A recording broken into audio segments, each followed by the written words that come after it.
ਵਾਹਿਗੁਰੂ ਜੀ ਕਾ ਖਾਲਸਾ ਵਾਹਿਗੁਰੂ ਜੀ ਕੀ ਫਤਿਹ। अस्सलाम वालेकुम आदाब बर्ज वहां तेरी होस्ट नीलम कौर मैं टीवी फॉर सारे दर्शकों ਤੇ ਸਰੋਤਿਆਂ ਨੂੰ ਜੀ ਆਇਆਂ ਕਹਿੰਦੀ ਹਾਂ ਪ੍ਰੋਗਰਾਮ ਸੱਚਾ ਸੱਚ ਵਿੱਚ ਜਿਹੜੇ ਇਸ ਪ੍ਰੋਗਰਾਮ ਨਾਲ ਦੇਸ਼ਾਂ ਵਿਦੇਸ਼ਾਂ ਤੋਂ ਜੁੜ ਚੁੱਕੇ ਨੇ। ਖਾਲਸਾ ਅਫੇਅਰਸ ਸੈਂਟਰ ਦੇ ਸੰਚਾਲਕ ਡਾਕਟਰ ਅਮਰਜੀਤ ਸਿੰਘ ਦੀ ਸਟੂਡੀਓ 'ਚ ਮੇਰੇ ਸ਼ਾਮਿਲ ਨੇ। ਉਹਨਾਂ ਨਾਲ ਗੱਲਬਾਤ ਕਰਕੇ ਅੱਜ ਦਾ ਵਿਸ਼ੇ ਉੱਪਰ ਉਹਨਾਂ ਤੋਂ ਉਹਨਾਂ ਦਾ ਤਜਜ਼ੀਆ ਜਾਣਦੇ ਹਾਂ। ਜੀ ਡਾਕਟਰ ਸਾਹਿਬ ਵਾਹਿਗੁਰੂ ਜੀ ਕਾ ਖਾਲਸਾ ਵਾਹਿਗੁਰੂ ਜੀ ਕੀ ਫਤਿਹ। हाँ जी नीलम कौर जी ਤੁਹਾਨੂੰ ਵੀ ਤੇ ਦੁਨੀਆ ਭਰ 'ਚ ਬੈਠੇ ਸਾਡੇ ਬਹੁਤ ਹੀ ਪਿਆਰੇ ਸੋਹਣੇ ਸਿਆਣੇ ਸੁਨੱਖੇ ਟੀਵੀ 84 ਦੇ ਵਿਊਅਰਸ ਨੂੰ ਵੀ ਵਾਹਿਗੁਰੂ ਜੀ ਕਾ ਖਾਲਸਾ ਵਾਹਿਗੁਰੂ ਜੀ ਕੀ ਫਤਿਹ। ਸਾਡੇ ਬਹੁਤ ਹੀ ਪਿਆਰੇ ਮੁਸਲਮਾਨ ਭੈਣ ਭਰਾਵਾਂ ਨੂੰ ਅਸਲਾਮ ਅਲੈਕਮ। ਗੰਗਾ ਜਮਨੀ ਤਹਿਜ਼ੀਬ ਦੇ ਹਿੰਦੂ ਤਵੀਆਂ ਨੂੰ ਨਮੋ ਨਮः ਤੇ ਹੋਰ ਸਭ ਵੀਰਾਂ ਭੈਣਾਂ ਨੂੰ ਆਦਾਬ। ਜੀ ਡਾਕਟਰ ਸਾਹਿਬ ਜੀ ਆਨੂੰ ਪ੍ਰੋਗਰਾਮ ਸੱਚੋ ਸੱਚ ਸੋ ਅੱਜ ਜਿਸ ਤਰ੍ਹਾਂ ਕਿ ਆਪਾਂ ਪ੍ਰੋਗਰਾਮ ਸ਼ੁਰੂ ਕਰਨ ਜਾ ਰਹੇ ਹਾਂ ਅੱਜ 11 ਜੂਨ 2026 28 ਜੇਠ ਨਾਨਕਸ਼ਾਹੀ ਸੰਮਤ 558 ਦਾ ਦਿਨ ਹੈ। ਤੇ ਡਾਕਟਰ ਸਾਹਿਬ ਜਿਸ ਤਰ੍ਹਾਂ ਕਿ ਆਪਾਂ ਪ੍ਰੋਗਰਾਮ ਸ਼ੁਰੂ ਕਰਦੇ ਹਾਂ ਔਰ ਆਪਣੇ ਪ੍ਰੋਗਰਾਮ ਦੀ ਸ਼ੁਰੂਆਤ ਵਿੱਚ ਜਿਸ ਤਰ੍ਹਾਂ ਕਿ ਆਪਾਂ ਸਪਾਂਸਰਸ਼ਿਪ ਸਾਡੇ ਸਨ ਫਰਾਂਸਿਸਕੋ ਕੈਲੀਫੋਰਨੀਆ ਤੋਂ ਜਤਿੰਦਰ ਸਿੰਘ ਪਨੇਸਰ ਹੋਰਾਂ ਨੇ ਭੇਜੀ ਹੈ। ਸੋ ਇਹ ਟੀਵੀ 84 ਦੀ ਸ਼ਲਾਘਾ ਕਰਦੇ ਨੇ ਔਰ ਖਾਲਸਾ ਦੀ ਪ੍ਰਾਪਤੀ ਦੀ ਅਰਦਾਸ ਕਰਦੇ ਨੇ। ਸੋ ਅੱਜ ਦੀ ਸਪਾਂਸਰਸ਼ਿਪ ਲਈ ਅਸੀਂ ਸਰਦਾਰ ਜਤਿੰਦਰ ਸਿੰਘ ਪਨੇਸਰ ਜੀ ਹੋਰਾਂ ਦਾ ਤਹਿ ਦਿਲ ਤੋਂ ਧੰਨਵਾਦ ਕਰਦੇ ਹਾਂ। ਤੁਹਾਨੂੰ ਵੀ ਅਪੀਲ ਤੇ ਬੇਨਤੀ ਕਰਦੇ ਹਾਂ ਤੁਸੀਂ ਪ੍ਰੋਗਰਾਮ ਸੱਚੋ ਸੱਚ ਨੂੰ ਵੱਧ ਤੋਂ ਵੱਧ ਸਪਾਂਸਰ ਕਰੋ। ਸਪਾਂਸਰਸ਼ਿਪ ਲਈ ਤੁਸੀਂ ਕਾਲ ਕਰ ਸਕਦੇ ਸਾਡੇ ਫੋਨ ਨੰਬਰ ਤੇ 5166191984 ਸੇਮ ਨੰਬਰ ਤੇ WhatsApp ਕਰ ਸਕਦੇ ਤੁਸੀਂ ਸਾਨੂੰ ਈਮੇਲ ਵੀ ਕਰ ਸਕਦੇ info@tv4.tv ਤੇ। ਸੋ ਵੀਅਰਸ ਹੁਣ ਆਪਾਂ ਆਪਣੇ ਜਿਹੜੇ ਪ੍ਰੋਗਰਾਮ ਦੀ ਸ਼ੁਰੂਆਤ ਕਰਨ ਜਾ ਰਹੇ ਹਾਂ। ਜਿਸ ਤਰ੍ਹਾਂ ਕਿ ਭਾਰਤ ਦੀ ਫਿਰਕੂ ਹਿੰਦੂਤਵੀ ਹਕੂਮਤ ਨੇ ਅਖੌਤੀ ਆਪਰੇਸ਼ਨ ਸੰਦੂਰ ਦੇ ਬਹਾਨੇ ਪਿਛਲੇ ਲਗਭਗ 1 ਸਾਲ ਤੋਂ ਕਰਤਾਰਪੁਰ ਸਾਹਿਬ ਦਾ ਕੋਰੀਡੋਰ ਬੰਦ ਕੀਤਾ ਹੋਇਆ ਹੈ। यानी कि भारत के सिखां दे करतारपुर दाखले ते पाबंदी है। इस विरुद्ध जिहड़ी है आवाज़ चकदियां न्यूयॉर्क तो कांग्रेसमैन थॉमस स्वाजी ने अमरीका विच भारत के अंबैसडर नूं चिट्ठी लिखी है। इस विच करतारपुर साहिब के लांघे नूं खोलण लई कहा गया है। सो इस बारे आपां गलबात कर जा रहे हैं। सो असीं चाहांगे कि तुसीं इसी तरह बने रहना देखण सुण लई तुहाडा सब दा बहुत बहुत धन्नवाद। जी डॉक्टर साहब की विचार ने? ਸਭ ਤੋਂ ਪਹਿਲਾਂ ਅੱਜ ਦੇ ਪ੍ਰੋਗਰਾਮ ਨੂੰ ਸਪਾਂਸਰ ਕਰਨ ਲਈ ਅਸੀਂ ਸੈਨ ਫਰਾਂਸਿਸਕੋ ਕੈਲੀਫੋਰਨੀਆ ਵਾਸੀ ਸਰ ਜਤਿੰਦਰ ਸਿੰਘ ਪਨੇਸਰ ਤੇ ਉਹਨਾਂ ਦੇ ਸਮੁੱਚੇ ਪਰਿਵਾਰ ਦਾ ਸ਼ੁਕਰੀਆ ਅਦਾ ਕਰਦੇ ਹਾਂ। ਅੱਛਾ ਇਹ ਬੜੇ ਡੈਡੀਕੇਟਡ ਵੀਰ ਨੇ। ਲੰਬਾ ਵਕਤ ਇਹਨਾਂ ਨੇ ਯੂਨਾਈਟਿਡ ਸਿੱਖਸ ਦੇ ਵਿੱਚ ਸਰਵ ਕੀਤਾ। ਹੁਣ ਵੀ ਸਿਧਾਂਤਕ ਤੌਰ ਦੇ ਉੱਤੇ ਪੂਰੀ ਕਲੈਰਿਟੀ ਦੇ ਨਾਲ ਮਜ਼ਬੂਤੀ ਦੇ ਨਾਲ ਜਿਹੜਾ ਉਹ ਤੁਰੇ ਹੋਏ ਨੇ ਖੜੇ ਨੇ ਇਸ ਕੌਮੀ ਘਰ ਦੇ ਮੁੱਦੇ ਦੇ ਉੱਤੇ ਔਰ ਬੜਾ ਪਿਆਰਾ ਉਹਨਾਂ ਦਾ ਪਰਿਵਾਰ ਹੈ। ਜ਼ਾਹਰ ਹੈ ਕਿ ਸੈਨ ਫਰਾਂਸਿਸਕੋ ਫਰੀडम ਮਾਰਚ ਦੇ ਵਿੱਚ ਵੀ ਉਹਨਾਂ ਨੇ ਸ਼ਮੂਲੀਅਤ ਕੀਤੀ ਔਰ ਹਮੇਸ਼ਾ ਜਦੋਂ ਮੇਰਾ ਜਾਣਾ ਹੁੰਦਾ ਉਸ ਖਿੱਤੇ ਦੇ ਵਿੱਚ ਉਹਨਾਂ ਦੇ ਘਰ ਜਾਣਾ ਵੀ ਇੱਕ ਪਾਰਟ ਆਫ ਦਾ ਪਿਲਗ੍ਰਿਮੇਜ ਹੁੰਦਾ ਔਰ ਉਹਨਾਂ ਦੇ ਬੜੇ ਪਿਆਰੇ ਬੇਟੇ 2 ਬੇਟੇ ਬੇਟੀ ਹੈ ਔਰ ਬੱਚਿਆਂ ਨੇ ਦੋਨੋਂ ਬੱਚੇ ਗ੍ਰੈਜੂਏਟ ਹੋਏ ਨੇ ਔਰ ਸੋਹਣੇ 6 ਫੁੱਟੇ ਲੰਮੇ ਝੰਮੇ ਔਰ ਗੁਰਸਿੱਖੀ ਸਰੂਪ ਔਰ ਉਸ ਦੇ ਨਾਲ ਵੱਡੇ ਬੇਟੇ ਨੇ ਜਦੋਂ ਲਗਭਗ 17-18 ਸਾਲ ਦਾ ਸੀ ਉਸ ਨੇ ਇੱਕ ਬੜੀ ਚੰਗੀ ਪੁਸਤਕ ਜਿਹੜਾ ਕਿ ਸਿੱਖ ਸਿਵਲਾਈਜੇਸ਼ਨ ਦੀ ਗੱਲ ਔਰ ਜਿਹੜੀ ਟੱਕਰ ਹੈ ਸਾਡੀ ਭਾਰਤੀ ਨਿਜ਼ਾਮ ਦੇ ਨਾਲ ਉਹ ਅਸਲ ਦੇ ਵਿੱਚ ਮਹਿਜ਼ ਕੋਈ ਹਕੂਮਤਾਂ ਦੇ ਜ਼ਬਰ ਤੱਕ ਮਹਿਦੂਦ ਨਹੀਂ ਹੈ। ਇਹ ਸਿਵਲਾਈਜੇਸ਼ਨਲ ਕਨਫਰੰਟੇਸ਼ਨ ਹੈ ਸਿੱਖ ਸਿਵਲਾਈਜੇਸ਼ਨ ਦੀ ਇੱਕ ਹਿੰਦੂਤਵੀ ਥਾਟ ਦੇ ਨਾਲ ਔਰ ਉਹ ਬਹੁਤ ਕ੍ਰੀਏਟਿਵ ਮਾਈਂਡਸੈਟ ਨੌਜਵਾਨ ਰੱਖਦਾ ਹੈ ਔਰ ਅਸੀਂ ਆਸ ਕਰਦੇ ਹਾਂ ਕਿ ਆਉਣ ਵਾਲੇ ਸਮੇਂ ਦੇ ਵਿੱਚ ਉਹਨਾਂ ਦੀ ਨਿਭ ਤੋਂ ਹੋਰ ਵੀ ਜਿਹੜੀਆਂ ਨੇ ਪੁਸਤਕਾਂ ਆਉਣਗੀਆਂ ਔਰ ਬਹੁਤ ਪਿਆਰਾ ਪਰਿਵਾਰ ਔਰ ਜਾ ਕੇ ਜਦੋਂ ਤੁਸੀਂ ਜਿਹੜੇ ਮਾਹੌਲ ਦੇ ਵਿੱਚ ਗੁਰਸਿੱਖੀ ਭਾਵਨਾ ਗੁਰੂ ਦੀ ਭੈ ਭਾਵਨੀ ਦੀ ਗੱਲ ਹੁੰਦੀ ਹੈ ਉੱਥੇ ਉਹ ਸੱਚਮੁੱਚ ਹੀ ਮੈਂ ਸਮਝਦਾ ਵੀ ਧਾਰਮਿਕ ਸਥਾਨਾਂ ਦੇ ਉੱਤੇ ਲੋਕ ਉਹ ਭਾਵੇਂ ਹੱਜ ਹੋਏ ਜਾਂ ਸਾਡੀ ਤੀਰਥ ਯਾਤਰਾ ਹੋਏ ਜਾਂ ਦੂਸਰਾ ਹੋਏ ਕਿਉਂਕਿ ਉਹਨਾਂ ਥਾਵਾਂ ਦੇ ਉੱਤੇ ਪਵਿੱਤਰ ਰੂਹਾਂ ਨੇ ਜਿਹੜਾ ਉਹ ਆਪਣਾ ਜੀਵਨ ਗੁਜ਼ਾਰਿਆ ਹੁੰਦਾ ਹੈ ਜਾਂ ਉਹਨਾਂ ਦੀ ਰੂਹਾਨੀਅਤ ਦੀ ਛਾਪ ਹੁੰਦੀ ਹੈ ਜਿੱਥੇ ਜਾ ਕੇ ਤੁਸੀਂ ਚਾਰਜ ਮਹਿਸੂਸ ਕਰਦੇ ਹੋ। ਧਰਮ ਸਥਾਨਾਂ ਦਾ ਮਤਲਬ ਕੋਈ ਜਿਹੜਾ ਉਹ ਉਸ ਲੈਵਲ ਦੀ ਕੋਈ ਤੋਤਾ ਰਟਣ ਨਾਲ ਜੁੜੀ ਹੋਈ ਗੱਲ ਨਹੀਂ ਹੁੰਦੀ ਕਿਉਂਕਿ ਜਿਵੇਂ ਜੇ ਅਸੀਂ ਹਰਮੰਦਰ ਸਾਹਿਬ ਜਾਂਦੇ ਹਾਂ ਤਾਂ ਜ਼ਾਹਰ ਹੈ ਜਿੱਥੇ 4 ਸਦੀਆਂ ਤੋਂ ਜਿਹੜਾ ਗੁਰਬਾਣੀ ਕੀਰਤਨ ਦੀਆਂ ਗੂੰਜਾਂ ਨੇ ਜਿਹਦੇ ਨਾਲ ਇੱਕ ਫਖਰ ਦਾ ਇਤਿਹਾਸ ਜੁੜਿਆ ਹੋਇਆ ਹੈ। ਇਸੇ ਤਰ੍ਹਾਂ ਜਦੋਂ ਮੁਸਲਮਾਨ ਵੀਰ ਭੈਣਾਂ ਹੱਜ ਦੇ ਲਈ ਜਾਂਦੇ ਨੇ ਉਹਨਾਂ ਦੇ ਲਈ ਜਿੱਥੇ ਉਹ ਮੈਂਡੇਟਰੀ ਹੈ ਉਹਨਾਂ ਦੇ ਮਜ਼ਹਬ ਦੇ ਮੁਤਾਬਕ ਉੱਥੇ ਤੁਸੀਂ ਆਪਣੇ ਆਪ ਨੂੰ ਇੱਕ ਚੰਗੇ ਮਾਹੌਲ ਦੇ ਵਿੱਚ ਮਹਿਸੂਸ ਕਰਦੇ ਹੋ, ਸਪਿਰਿਚੁਅਲੀ ਚਾਰਜਡ ਹੁੰਦੇ ਹੋ। ਬਿਲਕੁਲ। ਇਸੇ ਤਰ੍ਹਾਂ ਜਦੋਂ ਮੈਂ ਦੇਖਦਾ ਕਿ ਵੀ ਅਸੀਂ ਗੁਰੂ ਤੋਂ ਅਰਦਾਸ ਦੇ ਵਿੱਚ ਵੀ ਮੰਗਦੇ ਹਾਂ ਅਕਾਲ ਪੁਰਖ ਤੋਂ ਕਿ ਸਹੀ ਪਿਆਰੇ ਮੇਲ ਜਿਨ੍ਹਾਂ ਮਿਲਿਆ ਤੇਰਾ ਨਾਮ ਚਿਤ ਆਵੇ। ਹੁਣ ਜ਼ਾਹਰ ਹੈ ਕਿ ਸਾਰੇ ਦਿਨ ਦੀ ਕਾਰਵਾਈਆਂ ਦੇ ਵਿੱਚ ਤੁਹਾਨੂੰ ਬਹੁਤ ਸਾਰੇ ਲੋਕ ਮਿਲਣਗੇ, ਜੋ ਤੁਹਾਡੇ ਕੰਮਕਾਰ ਦੇ ਸਿਲਸਿਲੇ 'ਚ ਵੀ ਮਿਲਣਗੇ, ਕਈ ਵੈਸੇ ਵੀ ਬਹਿਸਬਾਜ਼ੀ ਕਰਨ ਲਈ ਵੀ ਮਿਲਣਗੇ, ਪਰ ਅਸੀਂ ਅਕਾਲ ਪੁਰਖ ਤੋਂ ਇਹੀ ਮੰਗ ਕਰਦੇ ਹੁੰਦੇ ਹਾਂ ਕਿ ਭਾਈ ਉਹੀ ਪਿਆਰੇ ਮੇਲ ਜਿਹਨਾਂ ਦੀ ਸੰਗਤ ਦੇ ਨਾਲ ਜਿਨ੍ਹਾਂ 'ਚ ਬੈਠਿਆਂ ਸਾਡਾ ਫੇਥ ਹੋਰ ਮਜ਼ਬੂਤ ਹੋਏ, ਹੋਰ ਉਸ ਦੇ ਵਿੱਚ ਜਿਹੜਾ ਹੈ ਉਹ ਸਟਰੈਂਥ ਹੋਏ। ਸੋ ਕੁਝ ਪਰਿਵਾਰਾਂ ਨੂੰ ਮਿਲ ਕੇ ਇਵੇਂ ਹੀ ਮਹਿਸੂਸ ਹੁੰਦਾ ਹੈ। ਸੋ ਇਸ ਵਾਰ ਵੀ ਇਵੇਂ ਹੀ ਮਹਿਸੂਸ ਹੋਇਆ ਔਰ ਅਸੀਂ ਸਰ ਜਤਿੰਦਰ ਸਿੰਘ ਪੁਨੀਤ ਸਰ ਉਹਨਾਂ ਦੇ ਸਮੁੱਚੇ ਪਰਿਵਾਰ ਦਾ ਸ਼ੁਕਰੀਆ ਅਦਾ ਕਰਦੇ ਹਾਂ। ਜਿਵੇਂ ਅਸੀਂ ਕੱਲ ਵੀ ਦੱਸਿਆ ਸੀ, ਕਿਉਂਕਿ ਕੁਝ ਜਿਹੜੇ ਨੇ ਰੈਗੂਲਰਲੀ ਪ੍ਰੋਗਰਾਮ ਨਾਲ ਜੁੜਦੇ ਨੇ, ਕੁਝ ਵੰਸ ਨੇ ਵਾਇਲ ਆਉਂਦੇ ਨੇ, ਕਿ TV84 USA ਜਿਹੜਾ ਸਾਡਾ ਚੈਨਲ ਆਲਮੋਸਟ ਕੁਝ ਵਕਤ ਪਹਿਲਾਂ ਜਦੋਂ ਕਿ ਇੰਡੀਆ ਦੇ ਵਿੱਚ ਮੇਨ ਸਟ੍ਰੀਮ ਸਾਡੇ ਚੈਨਲ ਨੂੰ ਬੈਨ ਕੀਤਾ ਗਿਆ ਸੀ, ਸ਼ੁਰੂਆਤ ਕੀਤੀ ਸੀ। ਗੁਰਦੁਆਰਾ ਰਿਚਮੰਡ ਹਿਲ ਕਲਚਰਲ ਸੁਸਾਇਟੀ ਦਾ ਘੱਲੂਘਾਰਾ 84 ਨਾਲ ਸੰਬੰਧਿਤ ਪ੍ਰੋਗਰਾਮ ਦਿਖਾਉਣ ਕਰਕੇ ਉਹਨਾਂ ਨੇ ਸਟ੍ਰਾਈਕ ਮਾਰ ਕੇ ਜਿਹੜਾ ਇੱਕ ਹਫ਼ਤੇ ਲਈ ਉਸ ਦੇ ਉੱਤੇ ਨਾ ਅਸੀਂ ਕੁਝ ਲੋਡ ਕਰ ਸਕਦੇ ਹਾਂ, ਨਾ ਉਹ ਲਾਈਵ ਟੈਲੀਕਾਸਟ ਹੋ ਸਕਦਾ। ਹਫ਼ਤੇ ਬਾਅਦ ਸਾਨੂੰ ਰਾਤ ਮਿਲੇਗੀ। ਸੋ ਜਿਹੜੇ ਵੀਰ ਭੈਣ ਆਲਮੋਸਟ ਉਹਦੇ ਨਾਲ ਵੀ ਉਨੇ ਇੱਕ ਵਿਊਅਰ ਹੀ ਜੁੜਦੇ ਜਾਂਦੇ ਸੀ ਰੋਜ਼ਾਨਾ ਲਾਈਵ ਵੇਲੇ, ਜਿੰਨੇ ਸਾਡੇ TV84 ਆਫੀਸ਼ੀਅਲ ਨਾਲ ਨੇ। ਸੋ ਉਹਨਾਂ ਨੂੰ ਅਸੀਂ ਬੇਨਤੀ ਕਰਾਂਗੇ ਕਿ ਭਾਈ ਇੱਧਰ ਵੀ ਜੁੜੋ। ਹਾਲਾਂ ਜਿਹੜੇ ਇੱਧਰ ਨੇ ਅਸੀਂ ਉਹਨਾਂ ਨੂੰ ਕਵਾਂਗੇ ਕਿ ਵੀ ਜਦੋਂ ਇਹ ਫੰਕਸ਼ਨਲ ਹੁੰਦਾ ਹੈ ਉੱਧਰ ਵੀ ਆਪਣੀ ਹਾਜ਼ਰੀ ਲਵਾਓ, ਕਿਉਂਕਿ ਇਹਨਾਂ ਨੇ ਇਹੀ ਨਹੀਂ ਹੈ ਕਿ ਵੀ ਉੱਤੋਂ ਇਹਨਾਂ ਨੇ ਕਿਸ ਲੈਵਲ ਦੀਆਂ ਪਾਬੰਦੀਆਂ ਸਾਡੇ ਤੇ ਲਾਈਆਂ। ਔਰ ਸਾਡੀ ਅੱਜ ਹੀ ਟੈਕਨੀਕਲ ਟੀਮ ਇਹ ਵਿਚਾਰ ਵੀ ਕਰ ਰਹੀ ਸੀ ਕਿ ਈਵਨ ਜਿਹੜੇ ਲਫ਼ਜ਼ ਇਹਨਾਂ ਨੇ ਓਬਜੈਕਸ਼ਨੇਬਲ ਬਣਾਏ ਨੇ ਜਾਂ ਜਿਨ੍ਹਾਂ ਨੂੰ ਟੈਰਰ ਨਾਲ ਜੋੜਿਆ ਹੈ, ਜਿਵੇਂ ਜਦੋਂ ਅਸੀਂ ਸ਼ਹੀਦਾਂ ਦੇ ਨਾਂ ਲੈਂਦੇ ਹਾਂ ਉਹਨੂੰ ਉਹ ਆਪਣੇ ਐਲਗੋਰਿਦਮ ਦੇ ਵਿੱਚ ਉੱਧਰ ਜੋੜ ਦਿੰਦੇ ਨੇ। ਇਉਂ ਜਾਪਦਾ ਹੈ ਕਿ ਘੱਲੂਘਾਰਾ ਲਫ਼ਜ਼ ਜਿਹੜਾ ਇਨਫੈਕਟ ਵਾਪਰਿਆ ਹੈ, ਜਿਹੜਾ ਇੱਕ ਇਤਿਹਾਸਕ ਸੱਚ ਹੈ, ਉਹਨੂੰ ਵੀ ਇਹਨਾਂ ਨੇ ਘੱਲੂਘਾਰਾ ਲਫ਼ਜ਼ ਨੂੰ ਵੀ ਇਹਨਾਂ ਨੇ ਦਹਿਸ਼ਤਗਰਦੀ ਦੇ ਨਾਲ ਜੋੜ ਦਿੱਤਾ ਹੈ। ਹਾਲਾਂਕਿ ਇਸ ਦੇ ਉੱਤੇ ਹੋਰ ਕੀ ਕੀਤਾ ਜਾ ਸਕਦਾ ਹੈ, ਕਿਉਂਕਿ ਇਹ ਸੋਸ਼ਲ ਪਲੇਟਫਾਰਮਸ ਦੇ ਉੱਤੇ ਐਬਸੋਲੂਟ ਇਹਨਾਂ ਦਾ ਕੰਟਰੋਲ ਹੈ, ਤੁਸੀਂ ਰਿਕੁਐਸਟ ਹੀ ਕਰ ਸਕਦੇ ਹੋ। ਸੋ ਅਸੀਂ ਸਮਝਦੇ ਹਾਂ ਕਿ ਭਾਈ ਅਸੀਂ ਇੱਕ ਬਹੁਤ ਜਿਹਨੂੰ ਕਹੋ ਕਿ ਟਾਈਟ ਰੋਪ ਵਾਕ ਕਰ ਰਹੇ ਹਾਂ।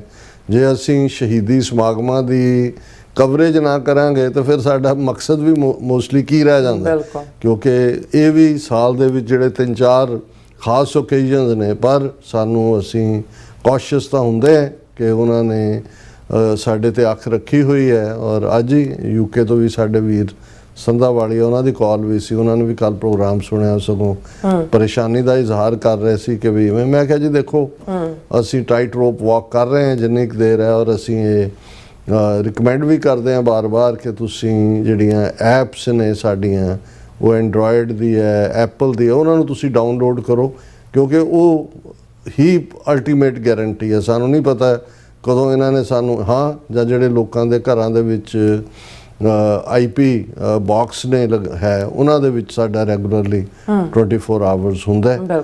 ਔਰ ਅਸੀਂ ਇਹ ਜਿਹੜਾ ਗੁਜ਼ਾਰਿਸ਼ ਹੀ ਕਰਾਂਗੇ ਕਿ ਵੱਧ ਤੋਂ ਵੱਧ ਸਗੋਂ ਜਿਹੜੇ ਤੁਹਾਡੇ ਅੱਗੋਂ ਆਪਣੇ ਕੰਟੈਕਟ ਨੇ ਉਹਨਾਂ ਨੂੰ ਵੀ ਫਾਰਵਰਡ ਕਰ ਦਿਆ ਕਰੋ, ਤਾਂ ਕਿ ਜਿੰਨੇ ਜ਼ਿਆਦਾ ਜਿਹੜੇ ਕਲਿੱਕ ਹੋਣਗੇ ਉਹਦੇ ਜਿਹੜਾ ਇਹਨਾਂ ਨੇ ਐਲਗੋਰਿਦਮ ਦੇ ਥੱਲੇ ਸਾਨੂੰ ਬਿਲਕੁਲ ਹੀ ਬਾਹਰ ਕੱਢਿਆ ਹੋਇਆ ਹੈ। ਕੋਈ ਸਾਈਡ ਬਾਰ ਦੇ ਉੱਤੇ ਸ਼ੋ ਨਹੀਂ ਹੁੰਦਾ, ਕੋਈ ਜਿਹੜਾ ਅਦਰਵਾਈਜ਼ ਜਿਹੜੇ ਸਾਡਾ 2,96,000 ਤੋਂ ਜ਼ਿਆਦਾ ਸਬਸਕ੍ਰਾਈਬਰ ਹੈ ਤੇ ਨੋਟੀਫਿਕੇਸ਼ਨ ਵੀ ਨਹੀਂ ਜਾਂਦੀ ਹੈ। ਹੁਣ ਤਾਂ ਉਹਨਾਂ ਨੇ ਸਾਨੂੰ ਐਸਾ ਚੈੱਕ ਕੀਤਾ ਹੋਇਆ ਕਿ ਵੀ ਘੱਟ ਤੋਂ ਘੱਟ ਲੋਕ ਇਹਨੂੰ ਦੇਖਣ। ਸੋ ਉਹਦਾ ਜਵਾਬ ਇਹੀ ਹੈ ਕਿ ਵੱਧ ਤੋਂ ਵੱਧ ਜਿਹੜੇ ਉਹਦੇ ਕਲਿੱਕ ਹੋਣ ਔਰ ਅਲਟੀਮੇਟਲੀ ਉਹਨਾਂ ਦਾ ਐਲਗੋਰਿਦਮ ਵੀ ਉਹਨਾਂ ਨੂੰ ਜਿਹੜਾ ਉਹ ਡਿਫਰੈਂਟ ਸਿਗਨਲ ਦੇ ਦੇਣ ਜਿਹੜੀ ਉਹਨਾਂ ਦੀ ਇੰਟੈਂਟ ਹੈ। ਕਰਤਾਰਪੁਰ ਸਾਹਿਬ ਕੋਰੀਡੋਰ ਅਸੀਂ ਸਮਝਦੇ ਹਾਂ ਕਿ 47 ਦੇ ਵਿੱਚ ਦੇਸ਼ ਵੰਡ, ਜਿਸ ਦੇ ਲਈ ਇੱਕ ਪਾਸੇ ਹਿੰਦੂਆਂ ਦਾ ਮੁਲਕ ਹਿੰਦੁਸਤਾਨ, ਇਸਲਾਮ ਦੀ ਹਿਫਾਜ਼ਤ ਔਰ ਇਸਲਾਮ ਦੇ ਨਾਂ 'ਤੇ ਬਣਿਆ ਪਾਕਿਸਤਾਨ, ਔਰ ਸਿੱਖ ਕੌਮ ਜਿੱਥੇ ਦੋ ਹਿੱਸਿਆਂ 'ਚ ਵੰਡੀ ਗਈ, ਇੱਕ ਪਾਸੇ 40% ਤੋਂ ਜ਼ਿਆਦਾ ਲੋਕ ਬੇਘਰ ਹੋਏ, ਇੱਧਰ ਆਏ, ਉੱਥੇ ਫਰੰਗੀ ਦੀ ਗੁਲਾਮੀ 'ਚੋਂ ਨਿਕਲ ਕੇ ਹਿੰਦੂਆਂ ਦੀ ਗੁਲਾਮੀ ਜਾਂ ਬ੍ਰਾਹਮਣਵਾਦੀਆਂ ਦੀ ਜਾਂ ਅੱਜ ਹਿੰਦੂ ਤਵੀਆਂ ਦੀ ਕਹਿ ਲਈਏ, ਅਸੀਂ ਉਸ ਦੇ ਵਿੱਚ ਫਸੇ। ਬਿਲਕੁਲ। ਔਰ ਉਸ ਦਾ ਬਾਕੀ ਤਾਂ ਜੋ ਜਾਨੀ ਮਾਲੀ ਨੁਕਸਾਨ ਹੋਇਆ ਹੈ, ਉਹ ਤਾਂ ਜੋ ਹੋਇਆ ਹੀ ਹੋਇਆ, ਲੇਕਿਨ ਇੱਕ ਬਹੁਤ ਵੱਡਾ ਜਿਹੜਾ ਝਟਕਾ ਲੱਗਾ ਸਿੱਖ ਕੌਮ ਨੂੰ ਇੱਕਦਮ, ਉਹ ਇਹ ਸੀ ਕਿ 200 ਤੋਂ ਜ਼ਿਆਦਾ ਇਤਿਹਾਸਕ ਗੁਰਦੁਆਰਾ ਸਾਹਿਬਾਨ, ਜਿਨ੍ਹਾਂ ਦੇ ਵਿੱਚ ਗੁਰੂ ਨਾਨਕ ਪਾਤਸ਼ਾਹ ਦਾ ਜਨਮ ਸਥਾਨ ਨਨਕਾਣਾ ਸਾਹਿਬ, ਜੋਤੀ ਜੋਤ ਸਮਾਨ ਦਾ ਕਰਤਾਰਪੁਰ ਸਾਹਿਬ, ਪੰਜਾ ਸਾਹਿਬ, ਗੁਰੂ ਰਾਮਦਾਸ ਜੀ ਦਾ ਜਨਮ ਸਥਾਨ ਡੇਰਾ ਸਾਹਿਬ ਲਾਹੌਰ, ਔਰ ਗੁਰੂ ਅਰਜਨ ਸਾਹਿਬ ਦਾ ਸ਼ਹੀਦੀ ਸਥਾਨ ਜਨਮ ਸਥਾਨ ਚੂਨਾ ਮੰਡੀ ਲਾਹੌਰ ਗੁਰੂ ਰਾਮਦਾਸ ਜੀ ਦਾ, ਔਰ ਇਧਰ ਗੁਰੂ ਅਰਜਨ ਸਾਹਿਬ ਦਾ ਸ਼ਹੀਦੀ ਸਥਾਨ ਡੇਰਾ ਸਾਹਿਬ ਲਾਹੌਰ, ਔਰ ਕਿੰਨੇ ਹੋਰ ਤੁਸੀਂ ਸਾਰਾ ਜਿਹੜਾ ਲੈਂਡਸਕੇਪ ਹੈ ਪਾਕਿਸਤਾਨ ਦਾ, ਉਸ ਦੇ ਵਿੱਚ ਕਿਉਂਕਿ ਸਿੱਖ ਆਬਾਦੀ ਵੀ ਸੀ, ਗੁਰੂ ਸਾਹਿਬਾਨ ਗੁਰੂ ਨਾਨਕ ਸਾਹਿਬ ਪ੍ਰਕਾਸ਼ਮਾਨ ਵੀ ਹੋਏ, ਵੱਡਾ ਹਿੱਸਾ ਪੰਜਾਬ ਦਾ ਸਿੱਖ ਰਾਜ ਦੇ ਵੇੜੇ ਵੀ, ਮਹਾਰਾਜਾ ਰਣਜੀਤ ਸਿੰਘ ਦੇ ਪੀਰੀਅਡ ਜਾਂ ਦੂਸਰਾ, ਇਧਰ ਤਾਂ ਸਤਲੁਜ ਦੇ ਉੱਤੇ ਆ ਕੇ ਮੁੱਕ ਜਾਂਦਾ ਸੀ, ਉਧਰ ਦਰਾ ਖੈਬਰ ਤੱਕ ਉਹ ਪਾਰਟ ਸੀ। ਔਰ ਇਹ ਉਹ ਪੀਰੀਅਡ ਸੀ ਜਦੋਂ ਸਿੱਖ ਕੌਮ ਨੇ ਆਪਣੀ ਅਰਦਾਸ ਦੇ ਵਿੱਚ ਇਹ ਲਫ਼ਜ਼ ਸ਼ਾਮਲ ਕੀਤੇ, ਹੇ ਅਕਾਲ ਪੁਰਖ ਆਪਣੇ ਪੰਥ ਦੇ ਸਦਾ ਸਹਾਈ ਦਾਤਾਰ ਜੀਓ, ਸ਼੍ਰੀ ਨਨਕਾਣਾ ਸਾਹਿਬ ਤੇ ਹੋਰ ਗੁਰਦੁਆਰਿਆਂ ਗੁਰਧਾਮਾਂ ਜਿਨ੍ਹਾਂ ਤੋਂ ਪੰਥ ਨੂੰ ਵਿਛੋੜਿਆ ਗਿਆ ਹੈ, ਖੁੱਲੇ ਦਰਸ਼ਨ ਦੀਦਾਰ ਤੇ ਸੇਵਾ ਸੰਭਾਲ ਦਾ ਦਾਨ ਆਪਣੇ ਪਿਆਰੇ ਖਾਲਸਾ ਜੀ ਨੂੰ ਬਖਸ਼ੋ। ਮੈਂ ਸਮਝਦਾ ਵੀ 47 ਤੋਂ ਬਾਅਦ ਇਹ ਇੰਨੀ ਵਿਜ਼ਡਮ ਭਰੇ ਲਫ਼ਜ਼ ਸੀ ਜਿਹੜੇ ਕਿ ਅਰਦਾਸ ਦਾ ਹਿੱਸਾ ਬਣੇ। ਇਸ 'ਚ ਕੋਈ ਪਾਕਿਸਤਾਨ ਨੂੰ ਤੋੜਨ ਦੀ ਮੰਗ ਨਹੀਂ ਸੀ, ਕੋਈ ਪਾਕਿਸਤਾਨ ਦੀ ਨੈਗੇਟਿਵਿਟੀ ਨਹੀਂ ਸੀ, ਇਹੀ ਰੱਬ ਤੋਂ ਮੰਗਿਆ ਗਿਆ ਕਿ ਹੇ ਸਤਿਗੁਰੂ ਅਸੀਂ ਵਿਛੜ ਗਏ ਆਪਣੇ ਗੁਰੂ ਦੇ ਅਸਥਾਨਾਂ ਤੋਂ, ਉਹ ਸਬੱਬ ਬਣਾਓ, ਕਿਰਪਾ ਕਰੋ ਕਿ ਅਸੀਂ ਬਿਨਾਂ ਕਿਸੇ ਪਾਬੰਦੀਆਂ ਤੋਂ, ਇਹ ਡਰ ਖੌਫ ਤੋਂ, ਦੂਸਰੀ ਕਿਉਂਕਿ ਉਦੋਂ ਜਦੋਂ ਅਰਦਾਸ ਸ਼ਾਮਲ ਕੀਤੇ ਗਏ ਸਭ ਕੁਝ ਲੌਕਡ ਸੀ, ਹਰ ਚੀਜ਼ ਓਵਰ ਸੀ, ਔਰ ਇਹ ਸੀ ਕਿ ਖੁੱਲੇ ਦਰਸ਼ਨ ਦੀਦਾਰ ਕਿ ਅਸੀਂ ਇਹਨਾਂ ਗੁਰਧਾਮਾਂ ਦੇ ਦਰਸ਼ਨ ਕਰ ਸਕੀਏ ਤੇ ਜਿਹੜੀ ਸੇਵਾ ਸੰਭਾਲ ਹੈ ਉਹ ਗੁਰਸਿੱਖੀ ਰਹੁ ਰੀਤਾਂ ਰਹਿਤ ਮਰਿਆਦਾ ਦੇ ਮੁਤਾਬਕ ਹੋਏ।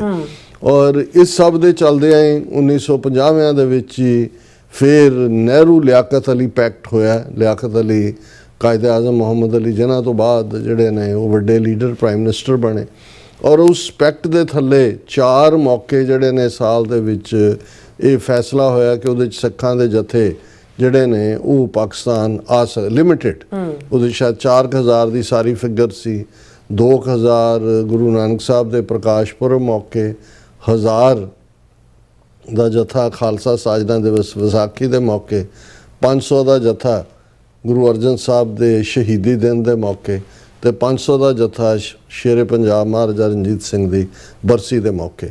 ਔਰ ਉਹ ਵੀ ਜਿਹੜਾ ਮੰਜ਼ਰ ਸੀ ਜਿਹੜੇ ਜਿਨ੍ਹਾਂ ਨੇ ਉਸ ਪੀਰੀਅਡ 'ਚ ਦੇਖਿਆ, ਬੰਦ ਗੱਡੀਆਂ, ਕਾਲੇ ਸ਼ੀਸ਼ੇ, ਕਾਲੇ ਉਹਨਾਂ ਦੇ ਉੱਤੇ ਕਾਗਜ਼, ਉੱਥੋਂ ਉਹ ਚੜ੍ਹਦੇ ਸੀ ਅੰਮ੍ਰਿਤਸਰੋਂ, ਉੱਥੇ ਉਤਰਦੇ ਸੀ, ਬੰਦ ਗੱਡੀਆਂ 'ਚ ਉਹਨਾਂ ਨੂੰ ਲਿਜਾਇਆ ਜਾਂਦਾ ਸੀ, ਔਰ ਉੱਥੇ ਜਾ ਕੇ ਉਹਨਾਂ ਨੇ ਅਖੰਡ ਪਾਠ ਰੱਖਣਾ। ਦੂਜਾ ਸ਼੍ਰੋਮਣੀ ਕਮੇਟੀ ਦਾ ਜਿਹੜਾ, ਕਿਉਂਕਿ ਉਹਨਾਂ ਦੇ ਕੋਲ ਹੀ ਪ੍ਰਬੰਧ ਸੀ, ਉਹਨਾਂ ਨੇ ਚਾਦਰ ਇੱਕ ਵਿਛਾ ਦੇਣੀ ਉਹ ਗੋਲਕ ਦੇ ਸਾਹਮਣੇ, ਔਰ ਜਦੋਂ ਬੰਦ ਹੋਣਾ ਉਹਨਾਂ ਨੂੰ ਯਾਤਰੂਆਂ ਨੂੰ ਸ਼ਹਿਰ 'ਚ ਜਾਣ ਦੀ ਆਗਿਆ ਵੀ ਨਹੀਂ ਸੀ, ਉੱਥੋਂ ਹੀ ਉਹਨਾਂ ਨੇ ਜਿਹੜਾ ਭੇਟਾ ਚੁੱਕਣੀ ਔਰ ਪੰਡ ਬੰਨ੍ਹ ਕੇ ਇੱਧਰ ਲੈ ਆਉਣੀ, ਔਰ ਗੁਰਦੁਆਰਿਆਂ 'ਚ ਕੋਈ ਪ੍ਰਕਾਸ਼ ਨਹੀਂ, ਔਰ ਫਿਰ ਉਵੇਂ ਹੀ ਹੋਣਾ। ਇਹ ਇਸ ਤਰ੍ਹਾਂ ਲੰਬਾ ਵਕਤ ਇਹ ਹਾਲ ਰਿਹਾ। ਸਿੱਖ ਅਰਦਾਸ ਕਰਦੇ ਚਲੇ ਗਏ, ਔਰ ਬੇਸ਼ੱਕ ਜਦੋਂ ਅਸੀਂ ਜੂਨ 84 ਦਾ ਘੱਲੂਘਾਰਾ ਜਿਨ੍ਹਾਂ ਦਿਨਾਂ 'ਚੋਂ ਅਜੇ ਵੀ ਅਸੀਂ ਲੰਘ ਰਹੇ ਹਾਂ, ਉਹ ਤਾਂ ਜੇ ਡੇ ਟੂ ਡੇ ਬ੍ਰੇਕਡਾਊਨ ਦੇਖਦੇ ਤਾਂ 11 ਜੂਨ ਨੂੰ ਵੀ ਕੀ ਹੁੰਦਾ, ਔਰ ਇਹ ਐਂਡ ਤੱਕ ਹੀ ਚੱਲਣ ਵਾਲਾ ਪਾਰਟ ਹੈ। ਪਰ ਇਸ ਦੀ ਜਿੱਥੇ ਅਸੀਂ ਜੂਨ 84 ਦੇ ਘੱਲੂਘਾਰੇ ਨੇ ਸਿੱਖ ਕੌਮ ਨੂੰ ਇੱਕ ਵੱਡਾ ਟਰਾਮਾ ਦਿੱਤਾ, ਇੱਕ ਵੱਡਾ ਸ਼ੌਕ ਦਿੱਤਾ, ਇੱਕ ਵੱਡੀ ਟ੍ਰੈਜਡੀ ਦੇ ਤੌਰ ਦੇ ਉੱਤੇ, ਘੱਲੂਘਾਰਾ ਲਫ਼ਜ਼ ਹੀ ਆਪਣੇ ਆਪ ਦੇ ਵਿੱਚ ਟ੍ਰੈਜਡੀ ਦੀ ਡਿਨੋਮੀਨੇਸ਼ਨ ਹੈ ਦਿੱਤੀ।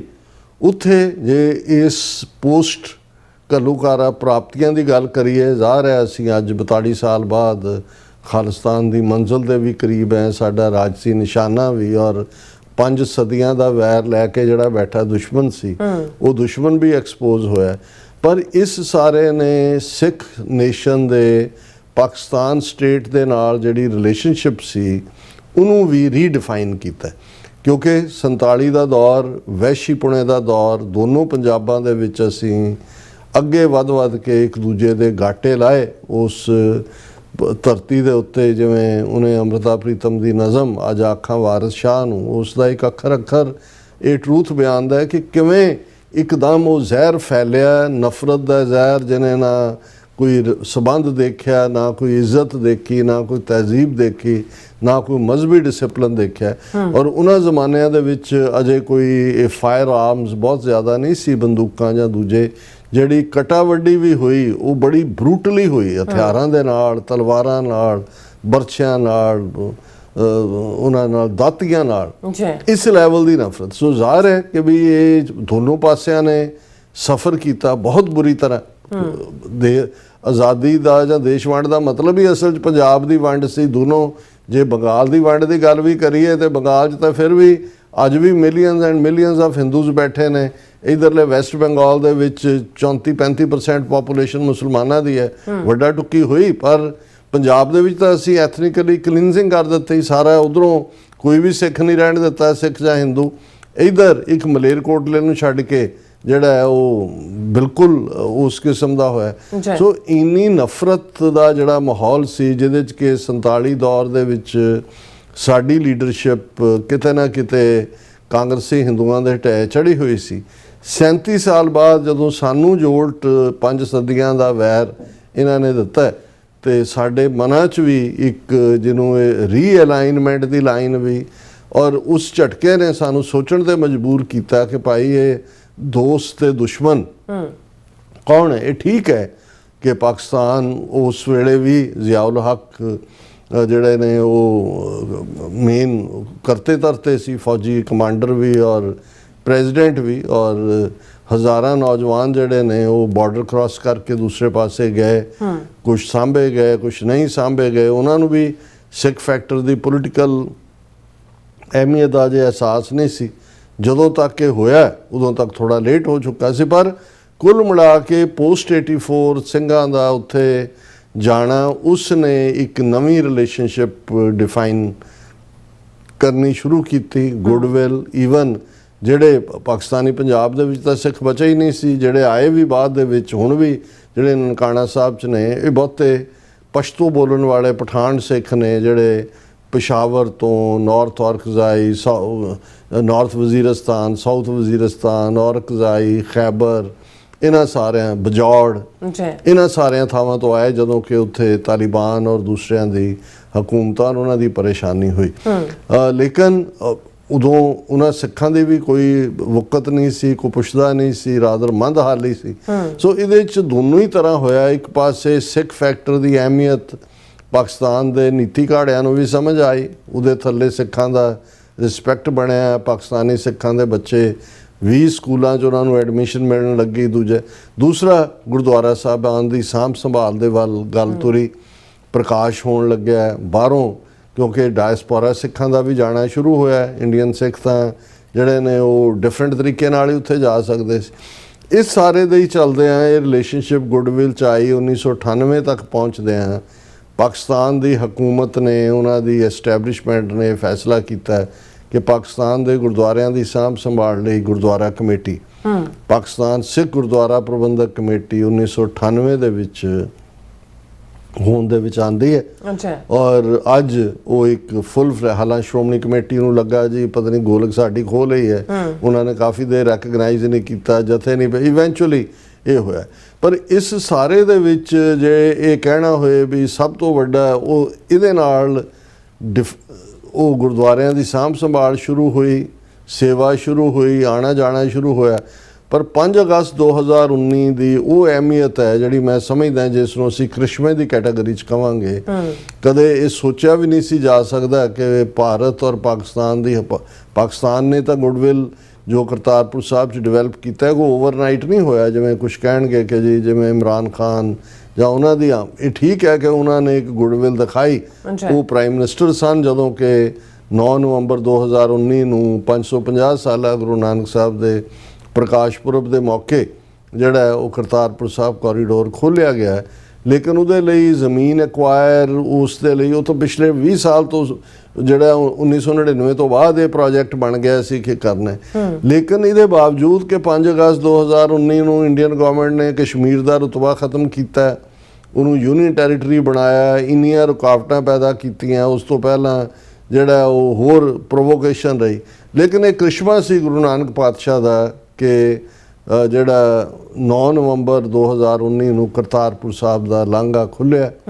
ਫਿਰ ਵਿਛੜਿਆ ਮੇਲੇ ਪ੍ਰਭੂ, ਕਿੰਨੀਆਂ ਕਹਾਣੀਆਂ ਇਸ ਪੀਰੀਅਡ 'ਚ, ਕੋਈ 70 ਸਾਲ ਦੇ ਵਿਛੜੇ, ਕੋਈ ਭੈਣ ਭਰਾ, ਦੋਸਤ, ਕੋਈ ਕਲਾਸ ਫੈਲੋ, ਕੋਈ ਪਿੰਡੂ, ਉਹਨਾਂ ਦੇ ਲਈ ਵੀ ਕਰਤਾਰਪੁਰ ਸਾਹਿਬ ਦਾ ਮੁਕਾਮ। ਔਰ ਇਹਨੇ ਉਹ ਪਿਆਰ ਦਾ ਹੜ ਵੀ ਜਿਹੜਾ ਲੈ ਆਉਂਦਾ, ਕਿਉਂਕਿ ਜਿਹੜੇ ਯਾਤਰੂ ਜਾਣ ਲੱਗੇ ਵੀ ਸਵੇਰੇ ਜਾ ਕੇ ਸ਼ਾਮ ਨੂੰ ਵਾਪਸ ਆ ਜਾਣਾ, ਉਹਨਾਂ ਨੇ ਰਿਅਲਾਈਜ਼ ਕੀਤਾ ਕਿ ਜਿਨ੍ਹਾਂ ਪ੍ਰਤੀ ਅਸੀਂ ਇੰਨੀ ਨਫ਼ਰਤ, ਅਗਲੀ ਜਨਰੇਸ਼ਨ ਵੀ ਆ ਗਈ 20 ਸਾਲ ਬਾਅਦ ਕਿ ਤੀਸਰੀ ਜਨਰੇਸ਼ਨ, ਕਿ ਜਿਸ ਕਦਰ ਪਾਕਿਸਤਾਨੀ ਆਵਾਮ ਦੇ ਵਿੱਚ, ਪੰਜਾਬੀਆਂ ਦੇ ਵਿੱਚ ਪਿਆਰ ਹੈ ਸਿੱਖਾਂ ਦੇ ਲਈ, ਉਹਨੇ ਬਹੁਤ ਸਾਰੇ ਜਿਹੜੇ ਉਹ ਜ਼ਖਮ, ਰਿਸ਼ਤੇ ਜ਼ਖਮ ਸੀ ਉਹ ਵੀ ਭਰੇ। ਔਰ ਦੁਸ਼ਮਣ ਨੂੰ, ਭਾਰਤੀ ਹਕੂਮਤ ਨੂੰ ਫਿਕਰ ਪੈ ਗਿਆ ਕਿ ਵੀ ਇਹ ਕੀ ਹੋ ਗਿਆ, ਵੀ ਅਸੀਂ ਤਾਂ ਇਹਨਾਂ ਨਫ਼ਰਤਾਂ ਨੂੰ ਪਾਲ ਕੇ ਅਸੀਂ ਤਾਂ ਰੱਖਿਆ ਹੀ ਇਵੇਂ ਹੋਇਆ ਜਿਵੇਂ ਸਿੱਖ ਬਣੇ ਹੀ ਮੁਸਲਮਾਨਾਂ ਦਾ ਮੁਕਾਬਲਾ ਕਰਨ ਲਈ ਨੇ। ਸੋ ਉਹ ਸਾਰਾ ਜਦੋਂ ਭਰਮ ਟੁੱਟਦਾ ਚਲਾ ਗਿਆ, ਇਧਰ ਇੰਡੀਆ ਪਾਕਿਸਤਾਨ ਰਿਲੇਸ਼ਨਸ਼ਿਪ 2014 ਚ, ਕਿਉਂਕਿ ਮੋਦੀ ਦੀ ਹਕੂਮਤ ਦੇ ਵੇਲੇ ਹੀ ਇਹ ਹੋਇਆ, 2019 ਦੇ ਵਿੱਚ ਕਰਤਾਰਪੁਰ ਦਾ ਸਾਹਿਬ ਲਾਂਘੇ ਦਾ ਖੁੱਲ੍ਹਣਾ।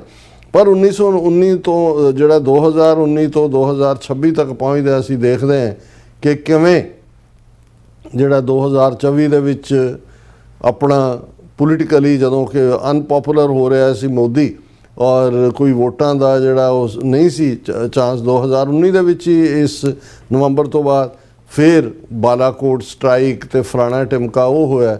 ਪਰ ਵਰਸਟ ਪਾਰਟ ਜਿਹੜਾ ਅਸੀਂ ਦੇਖਦੇ ਹਾਂ ਕਿ ਪਿਛਲੇ ਵਰੇ ਦੇ ਅੰਦਰ ਜਦੋਂ ਕਿ ਜਿਹੜਾ ਇਹਨਾਂ ਨੇ ਪਹਿਲਗਾਮ ਫਾਲਸ ਫਲੈਗ ਆਪਰੇਸ਼ਨ ਕੀਤਾ, ਉਹ ਕਿਉਂਕਿ ਪਹਿਲੇ ਵੀ ਜਦੋਂ ਕਰਕੇ ਟੈਂਪਰੇਰੀ ਬੰਦ ਕਰ ਦਿੰਦੇ ਸੀ ਕਰਤਾਰਪੁਰ ਕੋਰੀਡੋਰ, ਲੇਕਿਨ ਇਹ ਪਹਿਲਗਾਮ ਤੋਂ ਬਾਅਦ ਫਿਰ ਆਪਰੇਸ਼ਨ ਸੰਦੂਰ ਦਾ ਡਰਾਮਾ ਕੀਤਾ।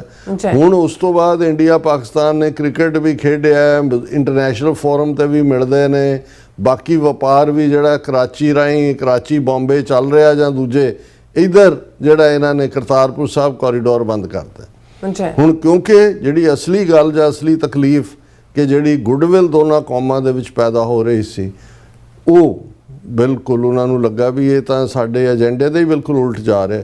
ਹੁਣ ਇਸ ਨੂੰ ਲੈ ਕੇ ਢਿੱਲੀਆਂ ਜਿਹੀਆਂ ਮੰਗਾਂ ਉੱਥੇ ਬੈਠੇ ਵੀ ਸਿੱਖ ਕਰ ਦਿੰਦੇ ਨੇ। ਹਾਲਾਂਕਿ ਇਹ ਇੱਕ ਇਸ਼ੂ ਹੈ ਜਿਹਨੂੰ ਹਾਈਲਾਈਟ ਕਰਨਾ ਚਾਹੀਦਾ ਹੈ, ਔਰ ਅਸੀਂ ਸ਼ੁਕਰਗੁਜ਼ਾਰ ਹਾਂ ਨਿਊਯਾਰਕ ਤੋਂ ਨੂੰ ਹੀ ਰਿਪਰੈਜ਼ੈਂਟ ਕਰਦੇ ਨੇ ਕਾਂਗਰਸਮੈਨ ਮਿਸਟਰ ਆਰ ਸਵਾਜ਼ੀ, ਉਹਨਾਂ ਨੇ ਜਿਹੜਾ ਜੂਨ 9 ਨੂੰ ਇਹ ਲੈਟਰ ਇੰਡੀਆ ਦਾ ਐਂਬੈਸਡਰ ਜਿਹੜਾ ਵਾਸ਼ਿੰਗਟਨ DC ਦੇ ਵਿੱਚ ਵਿਨੇ ਮੋਹਨ ਕਵਾਤੜਾ, ਉਹਨੂੰ ਲਿਖਿਆ।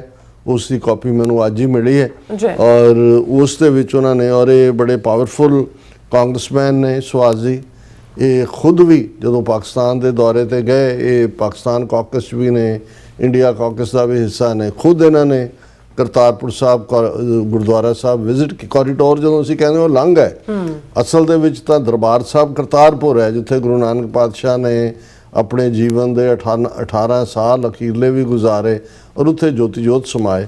ਉਹਨਾਂ ਨੇ ਜਿਹੜਾ ਐਂਬੈਸਡਰ ਨੂੰ ਲੈਟਰ ਲਿਖਿਆ, ਉਹਦੇ 'ਚ ਉਹਨਾਂ ਨੇ ਉਹਨੂੰ ਨਮਸਤੇ ਹੀ ਕਹੀ ਹੈ। ਉਹਨਾਂ ਨੇ ਕਿਹਾ ਵੀ ਗੁੱਡ ਮਾਰਨਿੰਗ, ਗੁੱਡ ਈਵਨਿੰਗ ਨਹੀਂ, ਹੁਣ ਤਾਂ ਨਮਸਤੇ ਵਾਲਿਆਂ ਦਾ ਹੀ ਮੁਲਕ ਹੋ ਗਿਆ। ਔਰ ਉਹਨਾਂ ਨੇ ਕਿਹਾ ਵੀ I hope this letter finds you well.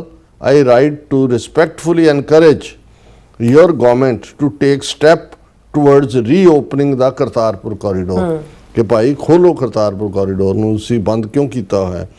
The Kartarpur corridor is a powerful symbol of peace, unity, reconciliation and our shared humanity. ਕਿ ਕਰਤਾਰਪੁਰ ਸਾਹਿਬ ਗੁਰੂ ਨਾਨਕ ਪਾਤਸ਼ਾਹ ਤਾਂ ਸਭ ਦੇ ਸਾਂਝੇ, ਉਹ ਜਿਹੜੀ ਧਰਤੀ ਹੈ ਉਹ ਧਰਤੀ ਹੀ ਸਿੰਬਲ ਹੈ ਪੀਸ ਦਾ, ਅਮਨ ਦਾ, ਏਕਤਾ ਦਾ, ਰੀਕਨਸੀਲੇਸ਼ਨ, ਕਿ ਆਪਸ ਦੇ ਵਿੱਚ ਟਕਰਾਅ ਵੀ ਹੋਏ ਵਾਪਸ ਕਿਵੇਂ ਮਿੱਤਰਾਨਾ ਲਿਆਣਾ, ਤੇ ਸਾਡੀਆਂ ਸ਼ੇਅਰਡ ਜਿਹੜੀਆਂ ਇਨਸਾਨੀ ਕਦਰਾਂ ਕੀਮਤਾਂ ਨੇ। It's not only a living testament to Guru Nanak Dev ਜੀ's ਮੈਸੇਜ ਆਫ ਸਭੇ ਸਾਂਝੀ ਵਾਲ ਸਦਾਇਨ that all the humanity is one family, but also an example of what becomes possible when nations choose cooperation and goodwill। ਹੁਣ ਇਹ ਕਾਂਗਰਸਮੈਨ ਵੀ ਜਦੋਂ ਕਰਤਾਰਪੁਰ ਸਾਹਿਬ ਗਏ, ਜਦੋਂ ਉਹ ਆਪਣਾ ਐਕਸਪੀਰੀਅੰਸ ਬਿਆਨ ਕਰਦੇ ਨੇ ਤੇ ਉਹਨਾਂ ਦੇ ਚਿਹਰੇ ਤੇ ਇੱਕ ਟ੍ਰੈਂਕੁਇਲਿਟੀ ਹੁੰਦੀ ਹੈ। ਕਹਿੰਦਾ ਵੀ ਕਿਆ, ਕਹਿੰਦਾ ਇਸ ਤੋਂ ਵੱਡਾ ਕ੍ਰਿਸ਼ਮਾ ਕੀ ਹੋ ਸਕਦਾ ਵੀ ਉਸ ਧਰਤੀ ਤੇ ਖਲੋ ਕੇ ਇੰਨੇ ਹੌਸਟਾਈਲ ਮੁਲਕ ਇੱਕ ਦੂਜੇ ਦੇ, ਲੇਕਿਨ ਬਾਬੇ ਨਾਨਕ ਨੇ ਕ੍ਰਿਸ਼ਮਾ ਵਰਤਾਇਆ ਔਰ 550 ਸਾਲਾਂ ਦੇ ਉਹਨਾਂ ਦੇ ਪ੍ਰਕਾਸ਼ ਦੇ ਮੌਕੇ ਇਹ ਜਿਹੜਾ ਲਾਂਘਾ ਖੁੱਲ੍ਹਦਾ ਔਰ ਸਾਂਝਾਂ ਦੀ, ਗਲਵਕੜੀ ਦੀ ਔਰ ਪਿਆਰ ਦੀ ਜਿਹੜੀ ਹੈ ਉਸ ਧਰਤੀ ਦੇ ਉੱਤੇ ਇੱਕ ਫੁਹਾਰ ਨਜ਼ਰ ਆਉਂਦੀ ਹੈ। ਔਰ ਉਹਨਾਂ ਨੇ ਕਿਹਾ ਕਿ ਭਾਈ ਇਹ ਸਭੇ ਸਾਂਝੀ ਵਾਲ ਸਦਾਇਨ ਦਾ ਇਹ ਮੈਸੇਜ ਹੈ ਕਿ ਸਾਰੀ ਇਨਸਾਨੀਅਤ ਇੱਕ ਪਰਿਵਾਰ ਹੈ। ਔਰ ਇਹ ਇਸ ਗੱਲ ਦੀ ਵੀ ਉਦਾਹਰਣ ਹੈ ਕਿ ਜਦੋਂ ਮੁਲਕ ਇਹ ਫੈਸਲਾ ਲੈਣ ਕਿ ਅਸੀਂ ਕੋਆਪਰੇਸ਼ਨ ਔਰ ਗੁੱਡਵਿਲ ਕਰਨੀ ਹੈ ਤਾਂ ਕੀ ਨਹੀਂ ਹੋ ਸਕਦਾ। We commend both governments for creating this humanitarian bridge, ਕਿ ਇਹ ਜਿਹੜਾ ਸਾਂਝ ਦਾ ਲਾਂਘਾ, ਸਾਂਝ ਦਾ ਪੁੱਲ ਹੈ, ਦੋਨਾਂ ਹਕੂਮਤਾਂ ਦੀ ਨੂੰ ਅਸੀਂ ਐਪਰੀਸ਼ੀਏਟ ਕਰਦੇ ਹਾਂ। ਫਿਰ ਉਹਨਾਂ ਨੇ ਪਹਿਲਗਾਮ ਦੇ ਹਵਾਲੇ ਨਾਲ ਗੱਲ ਕੀਤੀ। The tragic loss of life last year by terrorist seeking to divide humanity to sow fear, distress and separation is devastating, ਕਿ ਜੋ ਵੀ ਹੋਇਆ ਉਹ ਜਿਹੜਾ ਡਿਵੈਸਟੇਟਿੰਗ ਹੈ। ਜਿਹੜੇ ਇਨਸਾਨੀਅਤ ਦੇ ਦੁਸ਼ਮਣ ਜਿਹੜੇ ਨਫ਼ਰਤ ਦਾ ਬੀਜ ਬੀਜਦੇ ਨੇ।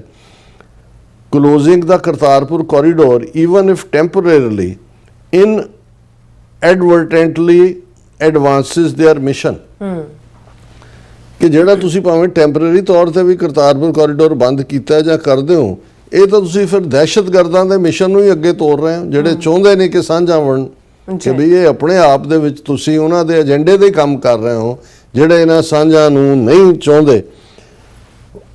Closing the Kartarpur corridor, even if temporarily, inadvertently advances their mission. The corridor stands as the antithesis of extremism and universal space where people of different backgrounds can meet peacefully, guided by Guru Nanak Dev Ji's all-inclusive teachings of compassion and religious harmony. ਉਹਨਾਂ ਨੇ ਕਿਹਾ ਵੀ ਕਰਤਾਰਪੁਰ ਸਾਹਿਬ ਦਾ corridor ਤਾਂ ਉਸ thought ਦੇ ਐਕਸਟ੍ਰੀਮਿਜ਼ਮ ਦੇ against ਖੜਾ ਹੈ, ਉਸ ਯੂਨੀਵਰਸਲ ਸਪੇਸ ਦੇ ਵਿੱਚ ਜਿੱਥੇ ਅੱਡ-ਅੱਡ ਪਿਛੋਕੜ ਦੇ ਲੋਕ ਅਮਨ ਪਸੰਦ ਤਰੀਕੇ ਨਾਲ ਆਪਸ 'ਚ ਮਿਲ ਸਕਣ। ਗੁਰੂ ਨਾਨਕ ਸਾਹਿਬ ਦਾ ਹਰ ਇੱਕ ਨੂੰ ਆਪਣੇ ਨਾਲ ਜੋੜ, ਆਲ ਇਨਕਲੂਸਿਵ ਟੀਚਿੰਗਸ ਆਫ ਕੰਪੈਸ਼ਨ, ਰਹਿਮ, ਪਿਆਰ, ਦਇਆ ਤੇ ਰਿਲੀਜੀਅਸ ਹਾਰਮੋਨੀ ਤੇ ਧਾਰਮਿਕ ਸਦਭਾਵਨਾ। ਅੱਛਾ, ਰੀਓਪਨਿੰਗ ਦਾ Kartarpur would reaffirm India's commitment to religious freedom, foster people-to-people ties, and send a meaningful signal of hope at a time when the world deeply needs it. ਉਹਨਾਂ ਨੇ ਕਿਹਾ ਕਿ ਭਾਈ ਇਸ ਲਾਂਘੇ ਨੂੰ ਖੋਲ੍ਹਣ ਦੇ ਨਾਲ ਜਿਹੜੀ ਤੁਹਾਡੀ ਕਮਿਟਮੈਂਟ ਹੈ ਰਿਲੀਜੀਅਸ ਫਰੀडम ਦੀ ਔਰ ਲੋਕਾਂ ਦਾ ਆਪਸੀ ਸਾਂਝਾਂ ਦੀ ਗੱਲ ਔਰ ਇੱਕ ਮੀਨਿੰਗਫੁਲ ਮੈਸੇਜ ਸਿਗਨਲ ਦੁਨੀਆ ਭਰ ਨੂੰ ਜਿਹੜਾ ਉਹ ਜਾਏਗਾ। Please call me to discuss. ਉਹਨਾਂ ਨੇ ਐਂਬੈਸਡਰ ਨੂੰ ਕਿਹਾ ਵੀ ਇਸ ਮੁੱਦੇ ਤੇ ਤੁਸੀਂ ਮੇਰੇ ਨਾਲ ਗੱਲ ਵੀ ਕਰ ਸਕਦੇ ਹੋ। ਸੋ ਅਸੀਂ ਕਾਂਗਰਸਮੈਨ ਸਵਾਜੀ ਦਾ ਸ਼ੁਕਰੀਆ ਅਦਾ ਕਰਦੇ ਹਾਂ ਔਰ ਅਸੀਂ ਸਮਝਦੇ ਹਾਂ ਕਿ ਵੀ ਸਾਡੇ ਲੋਕ ਵੀ ਬਹੁਤ ਸਾਰੀਆਂ ਹੋਰ ਡਿਬੇਟਸ ਦੇ ਵਿੱਚ ਉਲਝਦੇ ਨੇ ਜਾਂ ਦੂਜੇ ਨੇ। ਇਹ ਇੱਕ ਇਸ਼ੂ ਹੈ ਜਿਹਦੇ ਥੱਲੇ ਇੰਟਰਨੈਸ਼ਨਲ ਸਪੋਰਟ ਸਾਨੂੰ ਪੋਲੀਟੀਕਲ ਵੀ ਮਿਲ ਸਕਦੀ, ਕਿਉਂਕਿ ਰਿਲੀਜੀਅਸ ਫਰੀडम ਦੀ ਗੱਲ ਹੈ, ਸਾਡੇ ਜਿਹੜਾ ਕੌਮੀ ਹਿੱਤਾਂ ਦੀ ਗੱਲ ਵੀ ਹੈ, ਲੇਕਿਨ ਸਾਡੇ ਲਈ ਇਹ ਇੱਕ ਮਜ਼ਹਬੀ ਇਸ਼ੂ ਵੀ ਹੈ। ਸੋ ਕਾਂਗਰਸਮੈਨ ਸਵਾਜੀ ਨੇ ਰਾਹ ਦੱਸਿਆ, ਇਸ ਦੇ ਉੱਤੇ ਹੋਰ ਪ੍ਰੈਸ਼ਰ ਬਿਲਡ ਕਰਨ ਦੀ ਲੋੜ ਹੈ। ਜੀ ਡਾਕਟਰ ਸਾਹਿਬ, ਤੁਹਾਡਾ ਬਹੁਤ ਬਹੁਤ ਸ਼ੁਕਰੀਆ। ਸੋਥਲੈਂਡ ਬ੍ਰੇਕ ਤੇ ਜਾਣ ਤੋਂ ਪਹਿਲਾਂ ਸਿਰਫ ਦਰਸ਼ਕਾਂ ਤੇ ਸਰੋਤਿਆਂ ਨੂੰ ਅਪੀਲ ਤੇ ਬੇਨਤੀ ਕਰਦੀ ਵਿਊਅਰਸ, ਜਿਸ ਤਰ੍ਹਾਂ ਕਿ ਤੁਸੀਂ ਜਾਣਦੇ ਹੋ ਕਿ ਟੀਵੀ 84 ਇੱਕ ਪੰਥਕ ਚੈਨਲ ਹੈ। ਟੀਵੀ 84 ਦੀ ਚੜ੍ਹਦੀ ਕਲਾ ਲਈ ਵੱਧ ਤੋਂ ਵੱਧ ਡੋਨੇਟ ਕਰੋ। ਡੋਨੇਟ ਕਰਨ ਲਈ ਸਾਡੀ ਵੈਬਸਾਈਟ tv84.tv ਤੇ ਜਾ ਕੇ ਪੇਪਲ ਦੀ ਵਰਤੋਂ ਕਰਕੇ ਵਨ ਟਾਈਮ ਡੋਨੇਟ ਕਰ ਸਕਦੇ ਹੋ, ਮੰਥਲੀ ਡੋਨੇਟ ਵੀ ਕਰ ਸਕਦੇ ਹੋ। ਤੁਸੀਂ ਟੀਵੀ 84 ਦੇ ਨਾਮ ਤੇ ਚੈੱਕ ਬਣਾ ਕੇ ਸਾਨੂੰ ਮੇਲ ਵੀ ਕਰ ਸਕਦੇ ਸਾਡੇ ਇਸ ਪਤੇ ਤੇ 36-01 37th Avenue, ਲੌਂਗ ਆਈਲੈਂਡ ਸਿਟੀ, ਨਿਊਯਾਰਕ 11101 USA, ਜਾਂ ਫਿਰ ਤੁਸੀਂ ਸਾਨੂੰ ਫੋਨ ਰਾਹੀਂ ਵੀ ਸੰਪਰਕ ਕਰ ਸਕਦੇ ਹੋ 5166191984। ਤੁਸੀਂ ਸਾਨੂੰ ਈਮੇਲ ਵੀ ਕਰ ਸਕਦੇ ਹੋ info@tv84.tv ਤੇ। ਅਸੀਂ ਤੁਹਾਡੇ ਤਹਿ ਦਿਲ ਤੋਂ ਸ਼ੁਕਰਗੁਜ਼ਾਰ ਹੋਵਾਂਗੇ। ਸੋ ਥੱਲੇ ਨੇ ਬ੍ਰੇਕ ਵਿਊਅਰਸ, ਤੁਸੀਂ ਇਸੇ ਤਰ੍ਹਾਂ ਬਣੇ ਰਹਿਣਾ। ਮਿਲਦੇ ਹਾਂ ਆਫਟਰ ਦਿਸ ਸ਼ਾਰਟ ਬ੍ਰੇਕ।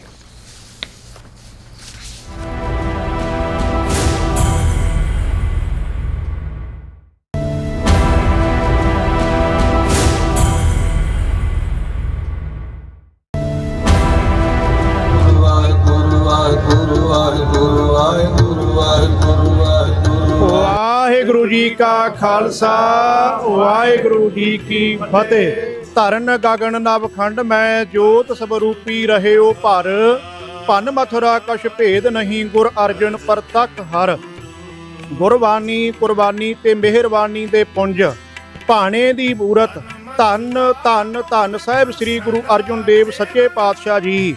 ਤਿਨਾਂ ਦੇ ਸ਼ਹੀਦੀ ਦਿਹਾੜਿਆਂ ਨੂੰ ਸਮਰਪਿਤ ਦਾ Sikh centre of New York Inc, Gurdwara Sahib Flushing ਤੇ ਗੁਰਦੁਆਰਾ ਸਾਹਿਬ ਕਲੀਨ ਵਿਲੇਜ ਦੀਆਂ ਸਮੂਹ ਸਿੱਖ ਸੰਗਤਾਂ ਵੱਲੋਂ ਰਲ ਮਿਲ ਕਰਕੇ ਟਰਾਈ ਸਟੇਟ ਦੀਆਂ ਸਮੂਹ ਸਿੱਖ ਸੰਗਤਾਂ, ਗੁਰਦੁਆਰਾ ਸਾਹਿਬਾਨਾਂ ਦੀਆਂ ਪ੍ਰਬੰਧਕ ਕਮੇਟੀਆਂ ਤੇ ਧਾਰਮਿਕ ਜਥੇਬੰਦੀਆਂ ਦੇ ਸਹਿਯੋਗ ਦੇ ਨਾਲ 13 ਜੂਨ ਦਿਨ ਸ਼ਨੀਚਰਵਾਰ ਨੂੰ ਗੁਰਦੁਆਰਾ ਸਾਹਿਬ ਕਲੀਨ ਵਿਲੇਜ ਵਿਖੇ 11 ਵਜੇ ਨਗਰ ਕੀਰਤਨ ਦੇ ਸਮਾਗਮ ਰੱਖੇ ਗਏ ਹਨ।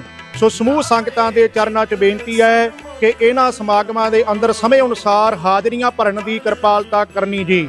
ਸਤਿਕਾਰਯੋਗ ਵੀਰਾਂ ਨੂੰ ਬੇਨਤੀ ਹੈ ਕਿ ਆਪਣੇ ਸਿਰਾਂ ਤੇ ਕੇਸਰੀ ਤੇ ਨੀਲੀਆਂ ਦਸਤਾਰਾਂ ਸਜਾ ਕੇ ਆਉਣ। ਸਤਿਕਾਰਯੋਗ ਭੈਣਾਂ ਨੂੰ ਬੇਨਤੀ ਹੈ ਕਿ ਆਪਣੇ ਸਿਰਾਂ ਤੇ ਕੇਸਰੀ ਤੇ ਨੀਲੇ ਦੁਪੱਟੇ ਲੈ ਕੇ ਆਉਣ ਜੀ। ਵਾਹਿਗੁਰੂ ਜੀ ਕਾ ਖਾਲਸਾ ਵਾਹਿਗੁਰੂ ਜੀ ਕੀ ਫਤਿਹ। ਬੋਲੇ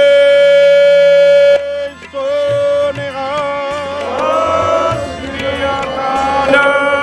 ਵਾਹਿਗੁਰੂ ਜੀ ਕਾ ਖਾਲਸਾ ਵਾਹਿਗੁਰੂ ਜੀ ਕੀ ਫਤਿਹ।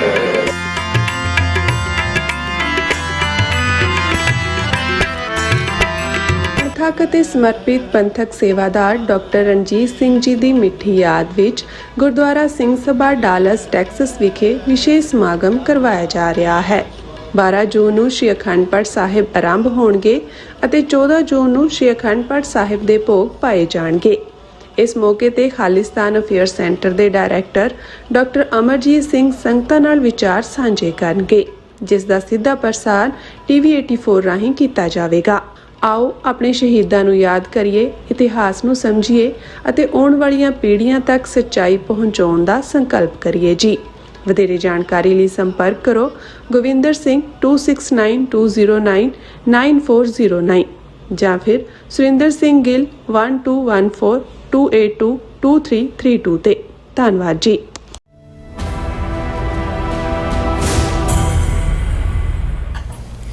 Viewers welcome back on programme. So ਇਸ ਗੱਲਬਾਤ ਕਰਨ ਜਾ ਰਹੇ ਹਾਂ ਕਿ ਅਮਰੀਕਾ ਇਰਾਨ ਜੰਗ ਵਿੱਚ ਹਰ ਪਲ ਕੁਝ ਨਾ ਕੁਝ ਬਦਲਦਾ ਰਹਿੰਦਾ ਹੈ। ਪ੍ਰੈਜ਼ੀਡੈਂਟ ਟਰੰਪ ਕਦੇ ਬਹੁਤ ਆਨੰਦ ਜਿਸ ਤਰ੍ਹਾਂ ਕਿ ਆਸਮਾਨ ਹੁੰਦੇ ਹਨ ਅਤੇ ਕੁਝ ਬਹੁਤ ਗੁੱਸੇ ਵਿੱਚ। ਪਰਸ਼ੀਅਨ ਗਲਫ ਵਿੱਚ ਅਮਰੀਕਨ ਨੇਵੀ ਵੱਲੋਂ ਉੱਪਰੋਂ ਥੱਲੀ ਭਰ ਦੇ 3 ਤੇਲ ਢੋਣ ਵਾਲੇ ਜਹਾਜ਼ਾਂ ਤੇ ਹਮਲੇ ਕੀਤੇ ਗਏ ਹਨ, ਜਿਸ ਵਿੱਚ ਜਾਨੀ ਨੁਕਸਾਨ ਵੀ ਹੋਇਆ ਹੈ। ਰੋਸ ਵਜੋਂ ਭਾਰਤ ਨੇ ਅਮਰੀਕਾ ਦੇ ਅੰਬੈਸਡਰ ਨੂੰ ਤਲਬ ਵੀ ਕੀਤਾ ਹੈ। ਸੋ ਇਸ ਬਾਰੇ ਆਪਾਂ ਗੱਲਬਾਤ ਕਰਨ ਜਾ ਰਹੇ ਹਾਂ। ਸੋ ਅਸੀਂ ਚਾਹਾਂਗੇ ਕਿ ਤੁਸੀਂ ਇਸੇ ਤਰ੍ਹਾਂ ਬਣੇ ਰਹਿਣਾ। ਦੇਖਣ ਸੁਣ ਲਈ ਜਾਂ ਲਿਖਣ ਲਈ ਤੁਹਾਡਾ ਸਭ ਦਾ ਬਹੁਤ ਬਹੁਤ ਧੰਨਵਾਦ ਜੀ। ਡਾਕਟਰ ਸਾਹਿਬ ਕੀ ਕਹਿਣਾ ਚਾਹੋਗੇ? ਦੇਖੋ 28 ਫਰਵਰੀ ਨੂੰ ਸ਼ੁਰੂ ਹੋਇਆ ਈਰਾਨ ਕ੍ਰਾਈਸਿਸ, ਜਿਹਨੂੰ ਪਰਸ਼ੀਅਨ ਗਲਫ ਵਾਰ ਵੀ ਕਿਹਾ ਜਾ ਰਿਹਾ ਹੈ। ਇਹਦੇ 'ਚ ਮਲਟੀਪਲ ਨੇਸ਼ਨਸ ਇਨਵੋਲਵ ਨੇ, ਕਿਉਂਕਿ ਈਰਾਨ ਜਦੋਂ ਜਵਾਬੀ ਕਾਰਵਾਈ ਕਰਦਾ ਹੈ, ਪਿਛਲੇ ਦਿਨਾਂ 'ਚ ਵੀ ਉਸ ਨੇ ਉਹ ਦੂਸਰੇ ਮੁਲਕ ਵੀ, ਜਾਰਡਨ ਵੀ, ਓਮਾਨ ਵੀ, ਕੁਵੈਤ ਵੀ, ਈਵਨ ਕਤਰ ਵੀ, ਉਹਨਾਂ ਸਾਰਿਆਂ ਨੂੰ ਵੀ ਆਪਣੇ ਨਿਸ਼ਾਨੇ ਤੇ ਲੈਂਦਾ। ਹਾਲਾਂਕਿ ਕਿਸੇ ਨਾ ਕਿਸੇ ਅੰਡਰਸਟੈਂਡਿੰਗ ਦੇ ਤਹਿਤ ਸਾਊਦੀ ਅਰੇਬੀਆ ਨੂੰ ਹਾਲ ਦੀ ਘੜੀ ਜਿਹੜਾ ਉਹ ਬਖਸ਼ਿਆ ਹੋਇਆ। ਲੇਕਿਨ ਇਸ ਕੋਈ ਸ਼ੱਕ ਨਹੀਂ ਹੈ ਕਿ ਇਸ ਗੱਲ ਦੀ ਵੀ ਇੰਤਜ਼ਾਰ ਹੈ ਦੁਨੀਆ 'ਚ, ਕਿਉਂਕਿ ਆਲਰੇਡੀ US ਕਾਂਗਰਸ ਦੇ ਵਿੱਚ ਵੀ ਹੁਣ ਹਾਊਸ ਆਫ ਰਿਪਰੈਜ਼ੈਂਟੇਟਿਵਸ ਦੇ ਵਿੱਚ ਮੈਜੋਰਿਟੀ 18-19 ਰਿਪਬਲਿਕਨ ਕਾਂਗਰਸਮੈਨ ਵੀ ਜਿਹੜੇ ਨੇ ਡੈਮੋਕ੍ਰੈਟ ਖਾਨੇ ਦੇ ਨਾਲ ਆ ਕੇ ਜੁੜੇ ਨੇ ਕਿ ਈਰਾਨ ਵਾਰ ਨੂੰ ਬੰਦ ਕੀਤਾ ਜਾਏ, ਔਰ ਇਸ ਦੇ ਬੰਦ ਹੋਣ ਦੀਆਂ ਸੰਭਾਵਨਾਵਾਂ ਵੀ ਨੇ। ਪ੍ਰੈਜ਼ੀਡੈਂਟ ਟਰੰਪ ਕਿਉਂਕਿ ਜਿਹੜਾ ਫੋਰਨ ਪਾਲਿਸੀ ਨੂੰ ਲੈ ਕੇ ਜਿਹੜਾ ਈਵਨ ਇਸ ਮੁੱਦੇ ਦੇ ਉੱਤੇ ਮਾਰਕੋ ਰੂਬੀਓ ਜਾਂ ਦੂਸਰਿਆਂ ਦੇ ਬਿਆਨ ਤਾਂ ਕਦੀ ਕਦਾਈ ਉਹ ਪ੍ਰੈਸ ਕਾਨਫਰੰਸ ਕਰਕੇ ਦੱਸਦੇ ਨੇ।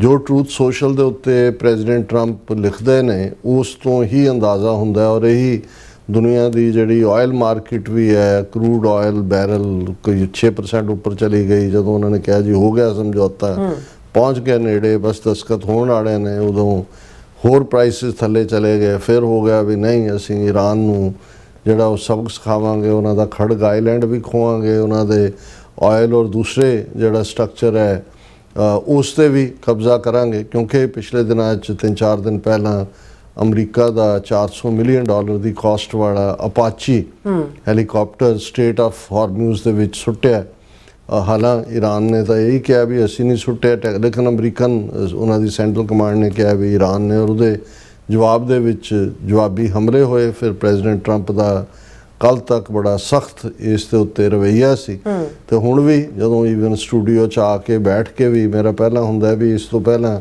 ਕਿ ਜਿਹੜੀਆਂ ਖਬਰਾਂ ਦੇ ਉੱਤੇ ਅਸੀਂ ਚਰਚਾ ਕਰਨੀ ਹੈ ਉਸ ਤੋਂ ਦੇਖ ਲਈਏ ਵੀ ਲੇਟੈਸਟ ਪ੍ਰੈਜ਼ੀਡੈਂਟ ਟਰੰਪ ਨੇ ਕੀ ਕਿਹਾ। ਔਰ ਹੁਣ ਵੀ ਹਾਲਾਂ ਸ਼ਾਮ ਤੱਕ ਤਾਂ ਇਹੀ ਚੱਲ ਰਿਹਾ ਸੀ ਵੀ ਸਟ੍ਰਾਈਕ ਹੋਏਗਾ ਈਰਾਨ ਦੇ ਉੱਤੇ। ਈਰਾਨ ਨੇ ਵੀ ਅੱਗੋਂ ਕਿਹਾ ਸੀ ਕਿ ਵੀ ਫਿਰ ਅਮਰੀਕਾ ਉਸ ਈਰਾਨ ਨੂੰ ਦੇਖੇਗਾ ਜਿਹੜਾ ਉਹ ਜਿਹਦੇ ਬਾਰੇ ਉਹ ਪਹਿਲਾਂ ਨਹੀਂ ਜਾਣਦਾ। ਸੋ ਸਾਨੂੰ ਪਤਾ ਨਹੀਂ ਹੈ, ਕਿਉਂਕਿ ਜੰਗ ਦੇ ਵਿੱਚ ਬਹੁਤ ਕੁਝ ਜਿਹੜਾ ਉਹ ਅਨਪ੍ਰੈਡਿਕਟੇਬਲ ਹੀ ਹੋਇਆ, ਹੋ ਵੀ ਰਿਹਾ ਜਿਹੜਾ ਜਿੰਨੀ ਰੈਜ਼ਿਸਟੈਂਸ ਔਰ ਦੂਸਰਾ ਆ ਰਹੀ ਹੈ। ਲੇਕਿਨ ਜਿਹੜੀ ਲੇਟੈਸਟ ਹੈ, Trump says deal to end Iran war is close after calling off strikes. ਜਿਹੜਾ ਉਹਨਾਂ ਨੇ ਅੱਜ ਰਾਤ ਸਖਤ ਹਮਲੇ ਕਰਕੇ ਉਹਨਾਂ ਦੇ ਆਈਲੈਂਡ ਔਰ ਇਨਫਰਾਸਟ੍ਰਕਚਰ ਦੇ ਉੱਤੇ ਕਬਜ਼ੇ ਕਰਨੇ ਸੀ, ਉਹਨਾਂ ਨੇ ਕਿਹਾ ਕਿ ਭਾਈ ਹੁਣ ਜਿਹੜਾ ਇਨੀਸ਼ੀਅਲ ਐਗਰੀਮੈਂਟ ਜਿਹੜਾ ਹੈ ਉਹ ਵਾਰ ਈਰਾਨ ਨਾਲ ਖਤਮ ਹੋਣ ਦੀ ਉਹ ਬਹੁਤ ਜਲਦੀ ਸਾਈਨ ਹੋਣ ਜਾ ਰਿਹਾ। We just made a great settlement of the war with Iran. ਅਸੀਂ ਸੈਟਲਮੈਂਟ ਕਰ ਲਈ ਹੈ। ਹਾਲਾਂਕਿ ਈਰਾਨ ਦੀ ਫੋਰਨ ਮਿਨਿਸਟਰੀ ਦੇ ਸਪੋਕਸਪਰਸਨ ਨੇ ਫੌਰਨ ਜਿਹੜਾ ਇਹ ਕਿਹਾ ਕਿ reports of an agreement were speculative and nothing has been finalised. ਹੁਣ ਸੱਚ ਕੌਣ ਬੋਲਦਾ ਕੌਣ ਨਹੀਂ, ਇਹ ਤਾਂ ਜਦੋਂ ਬਾਅਦ ਦੇ ਵਿੱਚ ਸਾਰੀਆਂ ਫਾਈਲ ਸਾਹਮਣੇ ਆਉਣਗੀਆਂ ਕਿ ਕੀ ਚੱਲ ਰਿਹਾ ਸੀ ਕੀ ਨਹੀਂ।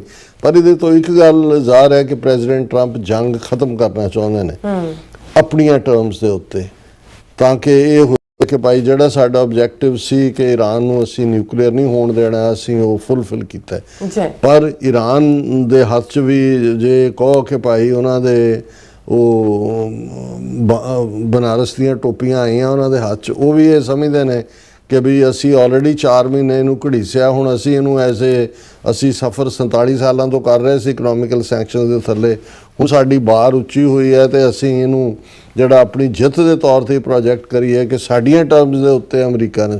ਇਹ ਉਹੀ ਹੈ ਜਿਹਨੂੰ ਪੰਜਾਬੀ 'ਚ ਮੁੱਛ ਦਾ ਰੌਲਾ ਕਹਿੰਦੇ ਨੇ। ਬਾਕੀ ਉਹਨਾਂ ਨੂੰ ਵੀ ਪਤਾ ਹੈ ਵੀ ਸਟੇਟ ਆਫ ਹਾਰਮਿਊਜ਼ ਉੱਥੇ ਹੀ ਰਹਿਣੀ ਹੈ, ਈਰਾਨ ਦਾ ਹੀ ਉਸ ਦੇ ਉੱਤੇ ਪਹਿਲਾਂ ਉਹਦੇ ਕੰਟਰੋਲ 'ਚ ਨਹੀਂ ਸੀ, ਹੁਣ ਕੰਟਰੋਲ 'ਚ ਹੈ, ਪੈਸੇ ਲਾ ਦੇਣਗੇ ਹੋਰ ਕੀ, ਉਹ ਖੁਰਨੀ ਪੈ ਗਈ ਅਲਟੀਮੇਟਲੀ, ਅਦਰਵਾਈਜ਼ ਉਹਦੀ ਵੀ ਰੋਟੀ ਰੋਜ਼ੀ ਦਾ ਤਾਲੁਕ ਹੈ।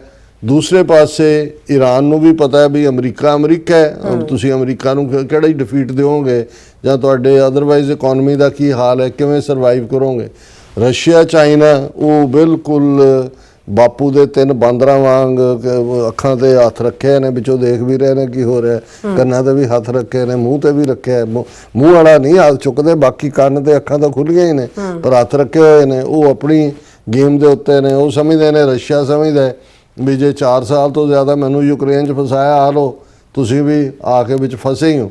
ਔਰ ਇਹ ਸਾਰੇ ਦੇ ਚੱਲਦਿਆਂ ਉਹ ਜਿਹੜਾ ਉਹਨਾਂ ਨੇ ਪ੍ਰੈਜ਼ੀਡੈਂਟ ਟਰੰਪ ਦੀ ਮੋਰ ਹੋਪਫੁਲ ਉਹਨਾਂ ਦਾ ਪਾਰਟ ਹੈ ਕਿ ਵੀ ਅਸੀਂ ਜਿਹੜਾ ਉਹ ਕਾਫੀ ਜਿਹੜੀ ਹੈ ਪ੍ਰੋਗਰੈਸ ਕਰ ਲਈ ਹੈ, ਔਰ we have a deal that Iran will never have a nuclear weapon. ਜਿਹੜਾ ਸਾਡਾ ਪਰਪਸ ਸੀ ਇਹ ਸਾਰੇ ਦਾ, probably it may be signed may be in Europe once the documents are finalized, and it should be done pretty quickly ਔਰ pretty final shape ਦੇ ਵਿੱਚ ਹੈ। ਸੋ ਅਸੀਂ ਪ੍ਰੈਜ਼ੀਡੈਂਟ ਟਰੰਪ ਦੀ ਵਰਜ਼ਨ ਤੇ ਯਕੀਨ ਕਰਦੇ ਹਾਂ ਕਿ ਭਾਈ ਕੁਛ ਨਾ ਕੁਛ ਹੋ ਰਿਹਾ, ਪਰ ਇਹ ਫਾਈਨਲ ਹਿਕਅਪਸ ਵੀ ਨੇ ਔਰ ਫਾਈਨਲ ਪ੍ਰੈਸ਼ਰ ਟੈਕਟਿਕ ਵੀ ਨੇ ਕਿ ਵੀ ਕੌਣ ਕਿਹਨੂੰ ਕੀ ਬਣਾਉਂਦਾ ਹੈ।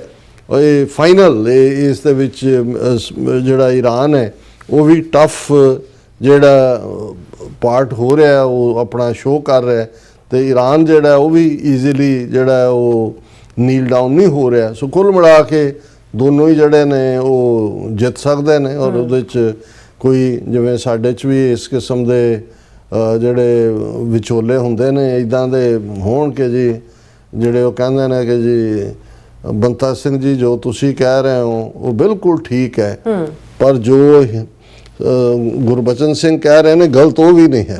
ਹੁਣ ਸਮਝੌਤਾ ਤਾਂ ਇਵੇਂ ਹੀ ਹੁੰਦਾ ਨਾ ਵੀ ਤੁਸੀਂ ਦੋਨਾਂ ਨੂੰ ਠੀਕ ਸਾਬਤ ਕਰੋ, ਪਰ ਇਸ ਸਾਰੇ ਪੀਰੀਅਡ 'ਚ ਜਿਹੜਾ ਭਾਰਤ ਦੇ ਹਵਾਲੇ ਨਾਲ ਇਹ ਹੁੰਦਾ ਹੈ ਕਿ ਵੀ ਲੜਾਈ ਕਿਸੇ ਦੀ, ਜੰਗ ਕਿਸੇ ਦੀ, ਚਪੇੜਾਂ ਕਿਸੇ ਦੇ ਪੈ ਰਹੀਆਂ ਨੇ। ਹੁਣ ਇੱਕ ਪਾਸੇ ਤਾਂ ਮੋਦੀ ਨੇ ਆਪਣੀ ਸਾਰੇ 20-21 ਸਟੇਟਾਂ ਦੇ ਚੀਫ ਮਿਨਿਸਟਰ ਔਰ ਆਪਣੇ MP ਔਰ NDA ਵਾਲੇ ਇਕੱਠੇ ਕਰਕੇ ਵਧਾਈਆਂ ਦਿੱਤੀਆਂ ਕਿ ਮੋਦੀ ਜੀ ਨੇ ਆਪਣਾ ਇੰਨਾ ਲੰਬਾ ਟਰਮ ਪ੍ਰਾਈਮ ਮਿਨਿਸਟਰੀ ਦਾ ਕਰ ਲਿਆ ਜਿੰਨਾ ਨਹਿਰੂ ਵੀ ਨਹੀਂ ਸੀ ਕਰ ਸਕਿਆ।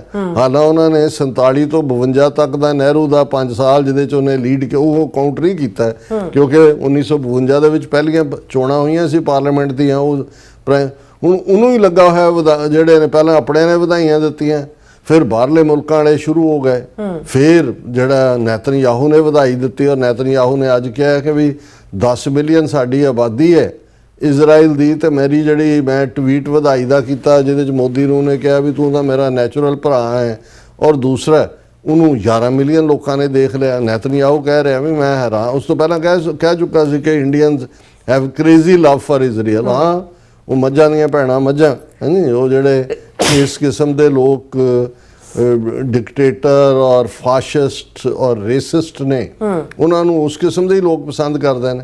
ਪਰ ਇਸ ਸਾਰੇ ਦੇ ਚੱਲਦੇ ਆ ਜਿਹੜਾ ਉਹਨਾਂ ਨੇ ਬੜਾ ਸ਼ੋਅ ਕੀਤਾ ਕਿ ਜੀ ਪ੍ਰੈਜ਼ੀਡੈਂਟ ਟਰੰਪ ਨੇ ਵੀ ਮੋਦੀ ਨੂੰ ਵਧਾਈ ਦਿੱਤੀ।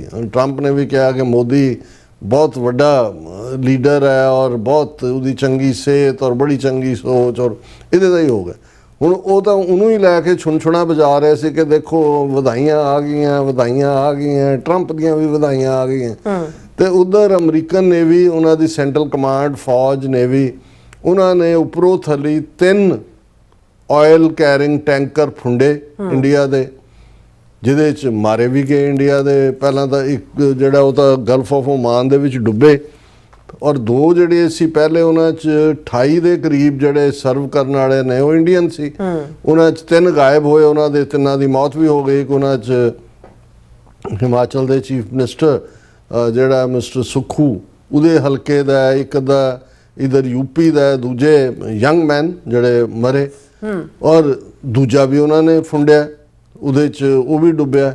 ਔਰ ਇੰਡੀਆ ਨੇ ਗੁੱਸੇ 'ਚ ਆ ਕੇ ਜਿਹੜਾ ਅਮਰੀਕਾ ਦਾ, ਕਿਉਂਕਿ ਫੁੱਲ ਫਲੈਜਡ ਐਂਬੈਸਡਰ ਤਾਂ ਹੈ ਨਹੀਂ ਦਿੱਲੀ 'ਚੋਂ, ਸਰਜੀਓ ਗੌਰ, ਉਹ ਤਾਂ ਵੱਡਾ ਰੁਤਬਾ ਰੱਖਦਾ ਹੈ, ਉਹ ਤਾਂ ਸਾਊਥ ਏਸ਼ੀਆ ਔਰ ਸੈਂਟਰਲ ਏਸ਼ੀਆ ਦਾ ਵੀ ਉਹਨੂੰ ਬਣਾਇਆ ਹੋਇਆ। ਤੇ ਜਿਹੜਾ ਅਫੀਸ਼ੀਏਟਿੰਗ ਹੁੰਦਾ ਹੈ ਉਹਨੂੰ ਚਾਰਜਡ ਅਫੇਅਰ ਕਹਿੰਦੇ ਨੇ, ਉਹਦੇ ਕੋਲ ਐਂਬੈਸਡਰ ਦੀਆਂ ਹੀ ਪਾਵਰਸ ਹੁੰਦੀਆਂ ਨੇ। ਸੋ ਇੰਡੀਆ ਨੇ ਜਦੋਂ ਇਹ 2 ਜਹਾਜ਼ਾਂ ਦੇ ਉੱਤੇ ਹਮਲਾ ਹੋਇਆ ਤੇ ਉਸ ਮਾਰੇ ਵੀ ਗਏ ਉਹਨਾਂ ਦੇ, India summons US charged affairs over attack on tanker off Oman coast कि भी इंडिया ने बुधवार यानी पिछले कल US charge affair Jason Meeks ਨੂੰ तलब किया और स्ट्रॉन्ग प्रोटेस्ट किया over a US attack on a commercial tanker with 24 Indian crew members off the coast off कि ਜਿਹਦੇ 'ਚ 24 ਇੰਡੀਅਨ ਕਰੂ ਮੈਂਬਰ ਸੀ। ਉਸ ਤੇ ਜਿਹੜਾ ਹਮਲਾ ਹੋਇਆ ਉਹਦੇ ਲਈ ਉਹਨਾਂ ਨੇ ਉਸ ਨੂੰ ਤਲਬ ਕੀਤਾ ਔਰ ਇਹ ਜਿਹੜੇ ਨੇ 3 ਉਹਦੇ 'ਚੋਂ 24 'ਚੋਂ ਮਾਰੇ ਗਏ, ਬਾਕੀ ਬੜੇ ਮੁਸ਼ਕਲ ਨਾਲ ਉਹਨੇ ਓਮਾਨ ਵਾਲਿਆਂ ਨੇ ਬਚਾਏ। ਔਰ ਨਵੀਂ ਦਿੱਲੀ ਜਾਂ ਇੰਡੀਆ ਦਾ ਕਹਿਣਾ ਸੀ ਕਿ targeting of commercial shipping and civilian infrastructure in West Asia must end and free and unimpeded navigation through the international waterways should be restored at the earliest. So ਉਹਨਾਂ ਨੇ ਇਸ ਦੇ ਉੱਤੇ ਕੰਡੈਮ ਕੀਤਾ ਅਮਰੀਕਾ ਨੂੰ ਕਿ ਤੁਸੀਂ ਸਾਡੇ ਤੇ ਹਮਲਾ ਕੀਤਾ। ਇਕੱਲਾ ਇਹੀ ਨਹੀਂ, ਇਹ ਸਾਰੇ ਦੇ ਚੱਲਦੇ ਆ। ਈਵਨ ਜਿਹੜਾ ਇੰਡੀਆ ਦਾ ਰਿਪਰੈਜ਼ੈਂਟੇਟਿਵ ਹੈ UN ਸਿਕਿਉਰਿਟੀ ਕਾਉਂਸਲ 'ਚ, ਉਹਨੇ ਵੀ ਇਸ ਇਸ਼ੂ ਨੂੰ ਚੁੱਕਿਆ। Formally oppose to attacks on merchant shipping, India tells United Nation security council amid ongoing Iran conflict. ਉਹਨਾਂ ਦਾ ਪਰਵਾ ਥਿਰਾਨਾਨੀ ਜਿਹੜਾ ਰਿਪਰੈਜ਼ੈਂਟੇਟਿਵ, ਉਹਨੇ ਕਿਹਾ ਕਿ India is formally oppose to attacks on merchant shopping as many of the nationals are prominent in its global workforce. So ਇਹ India ਨੇ ਬੜਾ ਉਹਨੇ ਸਮਝਿਆ ਕਿ ਵੀ ਜਿਹੜਾ ਇਹ ਅਸੀਂ ਪ੍ਰੋਟੈਸਟ ਕਰ ਰਹੇ ਹਾਂ, ਪਰ ਅਜੇ ਉਹਨਾਂ ਦਾ ਤਲਬ ਕੀਤਾ ਐਂਬੈਸਡਰ ਔਰ UN ਸਿਕਿਉਰਿਟੀ ਕਾਉਂਸਲ ਦੇ ਲਿਖਤ ਦੀ ਸਿਆਹੀ ਵੀ ਨਹੀਂ ਸੀ ਸੁੱਕੀ ਕਿ ਉਹਨਾਂ ਨੇ ਇੱਕ ਹੋਰ ਤੀਸਰੇ ਜਹਾਜ਼ ਦੇ ਉੱਤੇ ਹਮਲਾ ਕਰ ਦਿੱਤਾ। ਔਰ ਇਹ ਜਿਹੜਾ US Navy attacked 3 merchant vessels with Indian seafarers in Gulf region, issue taken up with US। ਵੀ ਅਜੇ ਤਾਂ ਉਹਨਾਂ ਨੇ ਉਹਨੂੰ ਸਤਰ ਵੀ ਕੀਤਾ ਸੀ, ਲੇਕਿਨ ਇਹਦੇ ਬਾਵਜੂਦ ਇੱਕ ਹੋਰ ਸ਼ਿਪ ਦੇ ਉੱਤੇ ਅਮਰੀਕਾ ਦੀ ਨੇਵੀ ਨੇ ਅਟੈਕ ਕੀਤਾ। ਇਹਨਾਂ ਦੀ ਖੁਦ ਦੀ ਖਬਰ ਹੈ ਕਿ hours after demarche US hits another vessel carrying Indians। ਉਹਨੇ ਕਿਹਾ ਡਿਮਾਰਸ਼ੇ ਇਹ ਹੈ ਕਿ ਵੀ ਸੱਦ ਕੇ ਜਿਹੜਾ ਸਮਨ ਉਹਨਾਂ ਦੇ ਐਂਬੈਸਡਰ ਨੂੰ ਸੱਦ ਕੇ ਪ੍ਰੋਟੈਸਟ ਕੀਤਾ। ਉਹਨਾਂ ਨੇ ਕਿਹਾ ਕਿ ਵੀ ਅਮਰੀਕਾ ਨੇ ਵੀ ਕਿਹਾ ਵੀ ਕਰੋ ਤਲਬ ਸਾਡੇ ਐਂਬੈਸਡਰ ਨੂੰ। ਔਰ ਇਹਨਾਂ ਦੀ ਆਪਣੀ ਰਿਪੋਰਟਿੰਗ ਹੈ, ਡੇ after 3 Indian sailors were killed in a US strike on a merchant vessel off coast of Oman, American military on Thursday struck another commercial oil tanker, MT Jalveer, carrying 20 Indian crew members in the same area. ਉਸੇ area ਦੇ ਵਿੱਚ ਉਸ ship ਨੂੰ ਜਿਹਦੇ 'ਚ ਕਿ 20 Indian ਸੀ, America ਨੇ attack ਕੀਤਾ। ਹਾਲਾਂਕਿ ਉਹਨਾਂ 20 ਦੇ 20 ਨੂੰ ਸੇਫਲੀ ਕੱਢ ਲਿਆ ਗਿਆ ਹੈ, ਪਰ ਇਹ ਆਪਣੇ ਆਪ ਦੇ ਵਿੱਚ this is the third attack in a week by US on merchant vessels that had Indian seafarers about, ਔਰ ਇਹ ਤੀਸਰਾ ਅਟੈਕ ਇਸ ਹਫਤੇ ਦੇ ਵਿੱਚ ਹੈ। ਔਰ ਇਸ ਦੇ ਉੱਤੇ ਕਿਉਂਕਿ ਜਦੋਂ ਟਰੰਪ ਨੇ ਮੋਦੀ ਦੀ ਨੂੰ ਵਧਾਈ ਦਿੱਤੀ ਤੇ ਮੋਦੀ ਨੇ ਫੌਰਨ ਟਰੰਪ ਦਾ ਥੈਂਕ ਯੂ ਕੀਤਾ ਕਿ ਜੀ ਥੈਂਕ ਯੂ ਜਿਹੜਾ ਤੁਸੀਂ ਜਿਹੜਾ ਮੈਨੂੰ ਵਧਾਈ ਦਿੱਤੀ ਹੈ। ਔਰ ਇਸ ਦੇ ਉੱਤੇ ਈਵਨ ਕੇਜਰੀਵਾਲ ਨੇ ਵੀ ਔਰ ਕਾਂਗਰਸ ਨੇ ਵੀ ਤੰਜ਼ ਕੱਸਿਆ।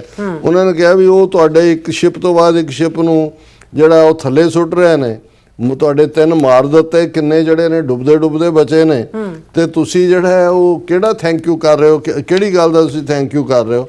ਔਰ ਇਸ ਸਾਰੇ ਦੇ ਉੱਤੇ ਜਿਹੜਾ ਈਰਾਨ ਦਾ ਇਸ ਕੋਈ ਕਸੂਰ ਨਹੀਂ ਹੈ, ਕਿਉਂਕਿ ਇਹ ਤਾਂ ਇੰਡੀਆ ਨੂੰ ਵੀ ਪਤਾ ਹੈ ਕਿ ਵੀ ਇਹ ਜਿਹੜਾ ਦੂਸਰੇ ਪਾਸੇ ਓਮਾਨ ਵਾਲੇ ਪਾਸਿਓਂ ਹੈ, ਅਮਰੀਕਾ ਨੇ ਜ਼ਿੰਮੇਵਾਰੀ ਵੀ ਲਈ ਹੈ।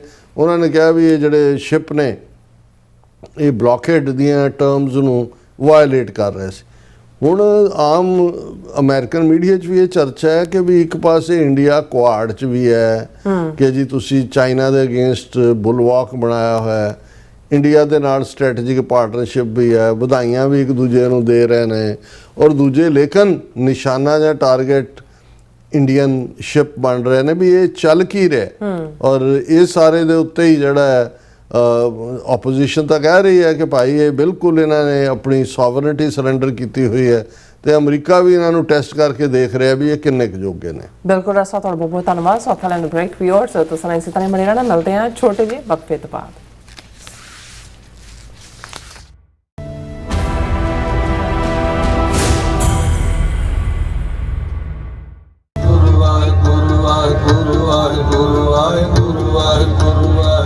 ਵਾਹਿਗੁਰੂ ਜੀ ਕਾ ਖਾਲਸਾ ਵਾਹਿਗੁਰੂ ਜੀ ਕੀ ਫਤਿਹ। ਧਰਨ ਗਗਨ ਨਵਖੰਡ ਮੈਂ ਜੋਤ ਸਵਰੂਪੀ ਰਹਿਓ ਭਰ, ਭੰਨ ਮਥੁਰਾ ਕਛ ਭੇਦ ਨਹੀਂ ਗੁਰ ਅਰਜਨ ਪ੍ਰਤੱਖ ਹਰ। ਗੁਰਬਾਣੀ ਕੁਰਬਾਨੀ ਤੇ ਮਿਹਰਬਾਨੀ ਦੇ ਪੁੰਜ ਭਾਣੇ ਦੀ ਮੂਰਤ, ਧੰਨ ਧੰਨ ਧੰਨ ਸਾਹਿਬ ਸ੍ਰੀ ਗੁਰੂ ਅਰਜਨ ਦੇਵ ਸੱਚੇ ਪਾਤਸ਼ਾਹ ਜੀ। ਤਿਨਾਂ ਦੇ ਸ਼ਹੀਦੀ ਦਿਹਾੜਿਆਂ ਨੂੰ ਸਮਰਪਿਤ ਦਾ Sikh centre of New York Inc, Gurdwara Sahib Flushing ਤੇ ਗੁਰਦੁਆਰਾ ਸਾਹਿਬ ਕਲੀਨ ਵਿਲੇਜ ਦੀਆਂ ਸਮੂਹ ਸਿੱਖ ਸੰਗਤਾਂ ਵੱਲੋਂ ਰਲ ਮਿਲ ਕਰਕੇ ਟਰਾਈ ਸਟੇਟ ਦੀਆਂ ਸਮੂਹ ਸਿੱਖ ਸੰਗਤਾਂ, ਗੁਰਦੁਆਰਾ ਸਾਹਿਬਾਨਾਂ ਦੀਆਂ ਪ੍ਰਬੰਧਕ ਕਮੇਟੀਆਂ ਤੇ ਧਾਰਮਿਕ ਜਥੇਬੰਦੀਆਂ ਦੇ ਸਹਿਯੋਗ ਦੇ ਨਾਲ 13 ਜੂਨ ਦਿਨ ਸ਼ਨੀਚਰਵਾਰ ਨੂੰ ਗੁਰਦੁਆਰਾ ਸਾਹਿਬ ਕਲੀਨ ਵਿਲੇਜ ਵਿਖੇ 11 ਵਜੇ ਨਗਰ ਕੀਰਤਨ ਦੇ ਸਮਾਗਮ ਰੱਖੇ ਗਏ ਹਨ। ਸੋ ਸਮੂਹ ਸੰਗਤਾਂ ਦੇ ਚਰਨਾਂ 'ਚ ਬੇਨਤੀ ਹੈ ਕਿ ਇਹਨਾਂ ਸਮਾਗਮਾਂ ਦੇ ਅੰਦਰ ਸਮੇਂ ਅਨੁਸਾਰ ਹਾਜ਼ਰੀਆਂ ਭਰਨ ਦੀ ਕਿਰਪਾਲਤਾ ਕਰਨੀ ਜੀ। ਸਤਿਕਾਰਯੋਗ ਵੀਰਾਂ ਨੂੰ ਬੇਨਤੀ ਹੈ ਕਿ ਆਪਣੇ ਸਿਰਾਂ ਤੇ ਕੇਸਰੀ ਤੇ ਨੀਲੀਆਂ ਦਸਤਾਰਾਂ ਸਜਾ ਕੇ ਆਉਣ। ਸਤਿਕਾਰਯੋਗ ਭੈਣਾਂ ਨੂੰ ਬੇਨਤੀ ਹੈ ਕਿ ਆਪਣੇ ਸਿਰਾਂ ਤੇ ਕੇਸਰੀ ਤੇ ਨੀਲੇ ਦੁਪੱਟੇ ਲੈ ਕੇ ਆਉਣ ਜੀ। ਵਾਹਿਗੁਰੂ ਜੀ ਕਾ ਖਾਲਸਾ ਵਾਹਿਗੁਰੂ ਜੀ ਕੀ ਫਤਿਹ। ਬੋਲੇ ਸੋ ਨਿਹਾਲ। ਵਾਹਿਗੁਰੂ ਜੀ ਕਾ ਖਾਲਸਾ ਵਾਹਿਗੁਰੂ ਜੀ ਕੀ ਫਤਿਹ।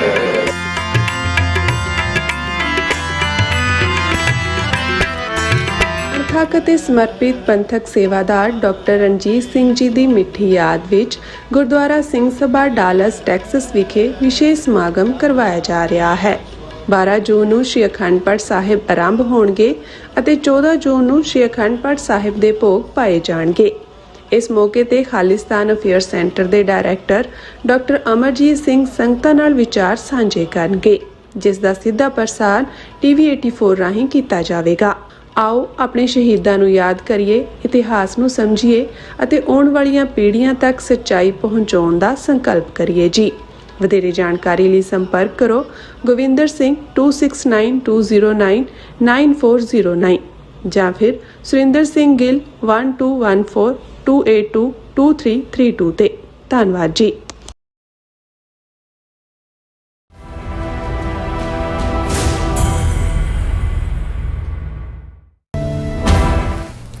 Viewers welcome back on programme. So viewers गलबात करन जा रहे हैं कि भारत हुण एक हिंदू राष्ट्र बन चुका है। भारतीय संविधान की व्याख्या करने वाले सुप्रीम कोर्ट के जज भी हुण हिंदू कानून ग्रंथ मनु स्मृति का हवाला दे रहे हैं। सो इस बारे आप गलबात करन जा रहे हैं। सो असीं चाहांगे कि तुसीं इस तरह बने रहना, देखण सुन लिया लिखण लई तुहाडा सब दा बहुत बहुत शुक्रिया। जीरा साहब की कहना चाहोगे? देखो बेशक 2014 च मोदी की आमद तो बाद हिंदूत्वा एज ए पोलिटिकल वैपन जिहड़ा कि लंबे वक्त तो RSS के थिंकर डॉक्टर हेडगवेयर जो 1925 दे विच RSS की स्थापना हुंदी है, हिंदू हिंदी हिंदुस्तान, ये सिंपलीफाई ढंग दे नाल लोकां नूं दस्सिया गया सी कि भाई इस मुल्क की जिहड़ी आत्मा है भारत माता है और भारत माता की आत्मा जिहड़ी है वो हिंदूत्व है। तो हिंदूत्व का मतलब वर्ण आश्रम का प्रधान समाज है। वर्ण रंग नूं कहंदे ने संस्कृत दे विच कि रंग ते आधारित वो जिहड़ा साडा वैदिक फलसफा, क्योंकि वेद जिहड़े ने वो ब्रह्मा दे मुख चों निकले ने और वो श्रुति वो ऑल ट्रू ने फॉर ऑल टाइम्स। उस नूं जिहड़ा है उस सब तो पुराना वेद ऋग्वेद जिस ते आधारित जिहड़ा यज्ञ यज्ञ जिन्होंने असीं पंजाबी च कहंदे जग भी कह दिंदे ने, जग होम करना, और उस दे विच जिहड़ा ब्रह्मा दे मूँह चों निकलिया जिहड़ा ये वेद दा लफज है, इस दा जिहड़ा कस्टोडियन है वो ब्राह्मण है। क्योंकि ब्रह्मा ने जिन्हें सृष्टि रची, ब्राह्मण जिहड़े ने वो ब्रह्मा दे मुख चों निकले, उसकी छाती चों कछत्री निकले, उसके ढिड चों वैश्य निकले और उहदे पैरां चों शूदर निकले। इसलिए जिहड़ा ये वर्ण आधारित जिहड़ा वर्ण आश्रम जिहड़े है इस सिस्टम नूं कहा जाता है। 3500 4000 साल तो इंटैक्ट है। उहदे च फाइनली जदों मनु स्मृति जिहड़ा हिंदू कोड है, हिंदू लॉ है, वो लिखिया है। उस दे विच फिर सब दे अधिकार ब्राह्मण दे कोल की हक ने, ब्राह्मण मालक है सारी सृष्टि दा, वो कतल करे उस ते मुकदमा नहीं चल सकता, वो व्यभिचारी होए उसनूं कोई रोक नहीं सकता। हर राजा जिहड़ा है वो अपने दरबार दे विच जिहड़ा है वो ब्राह्मण नूं थां देगा और वो राज दरबार की सारी कार्रवाई ब्राह्मण की आग्या दे नाल ही होएगी। इसी तरह जिहड़े खानदान ने उन्हां दे विच कुल प्रोत होणगे।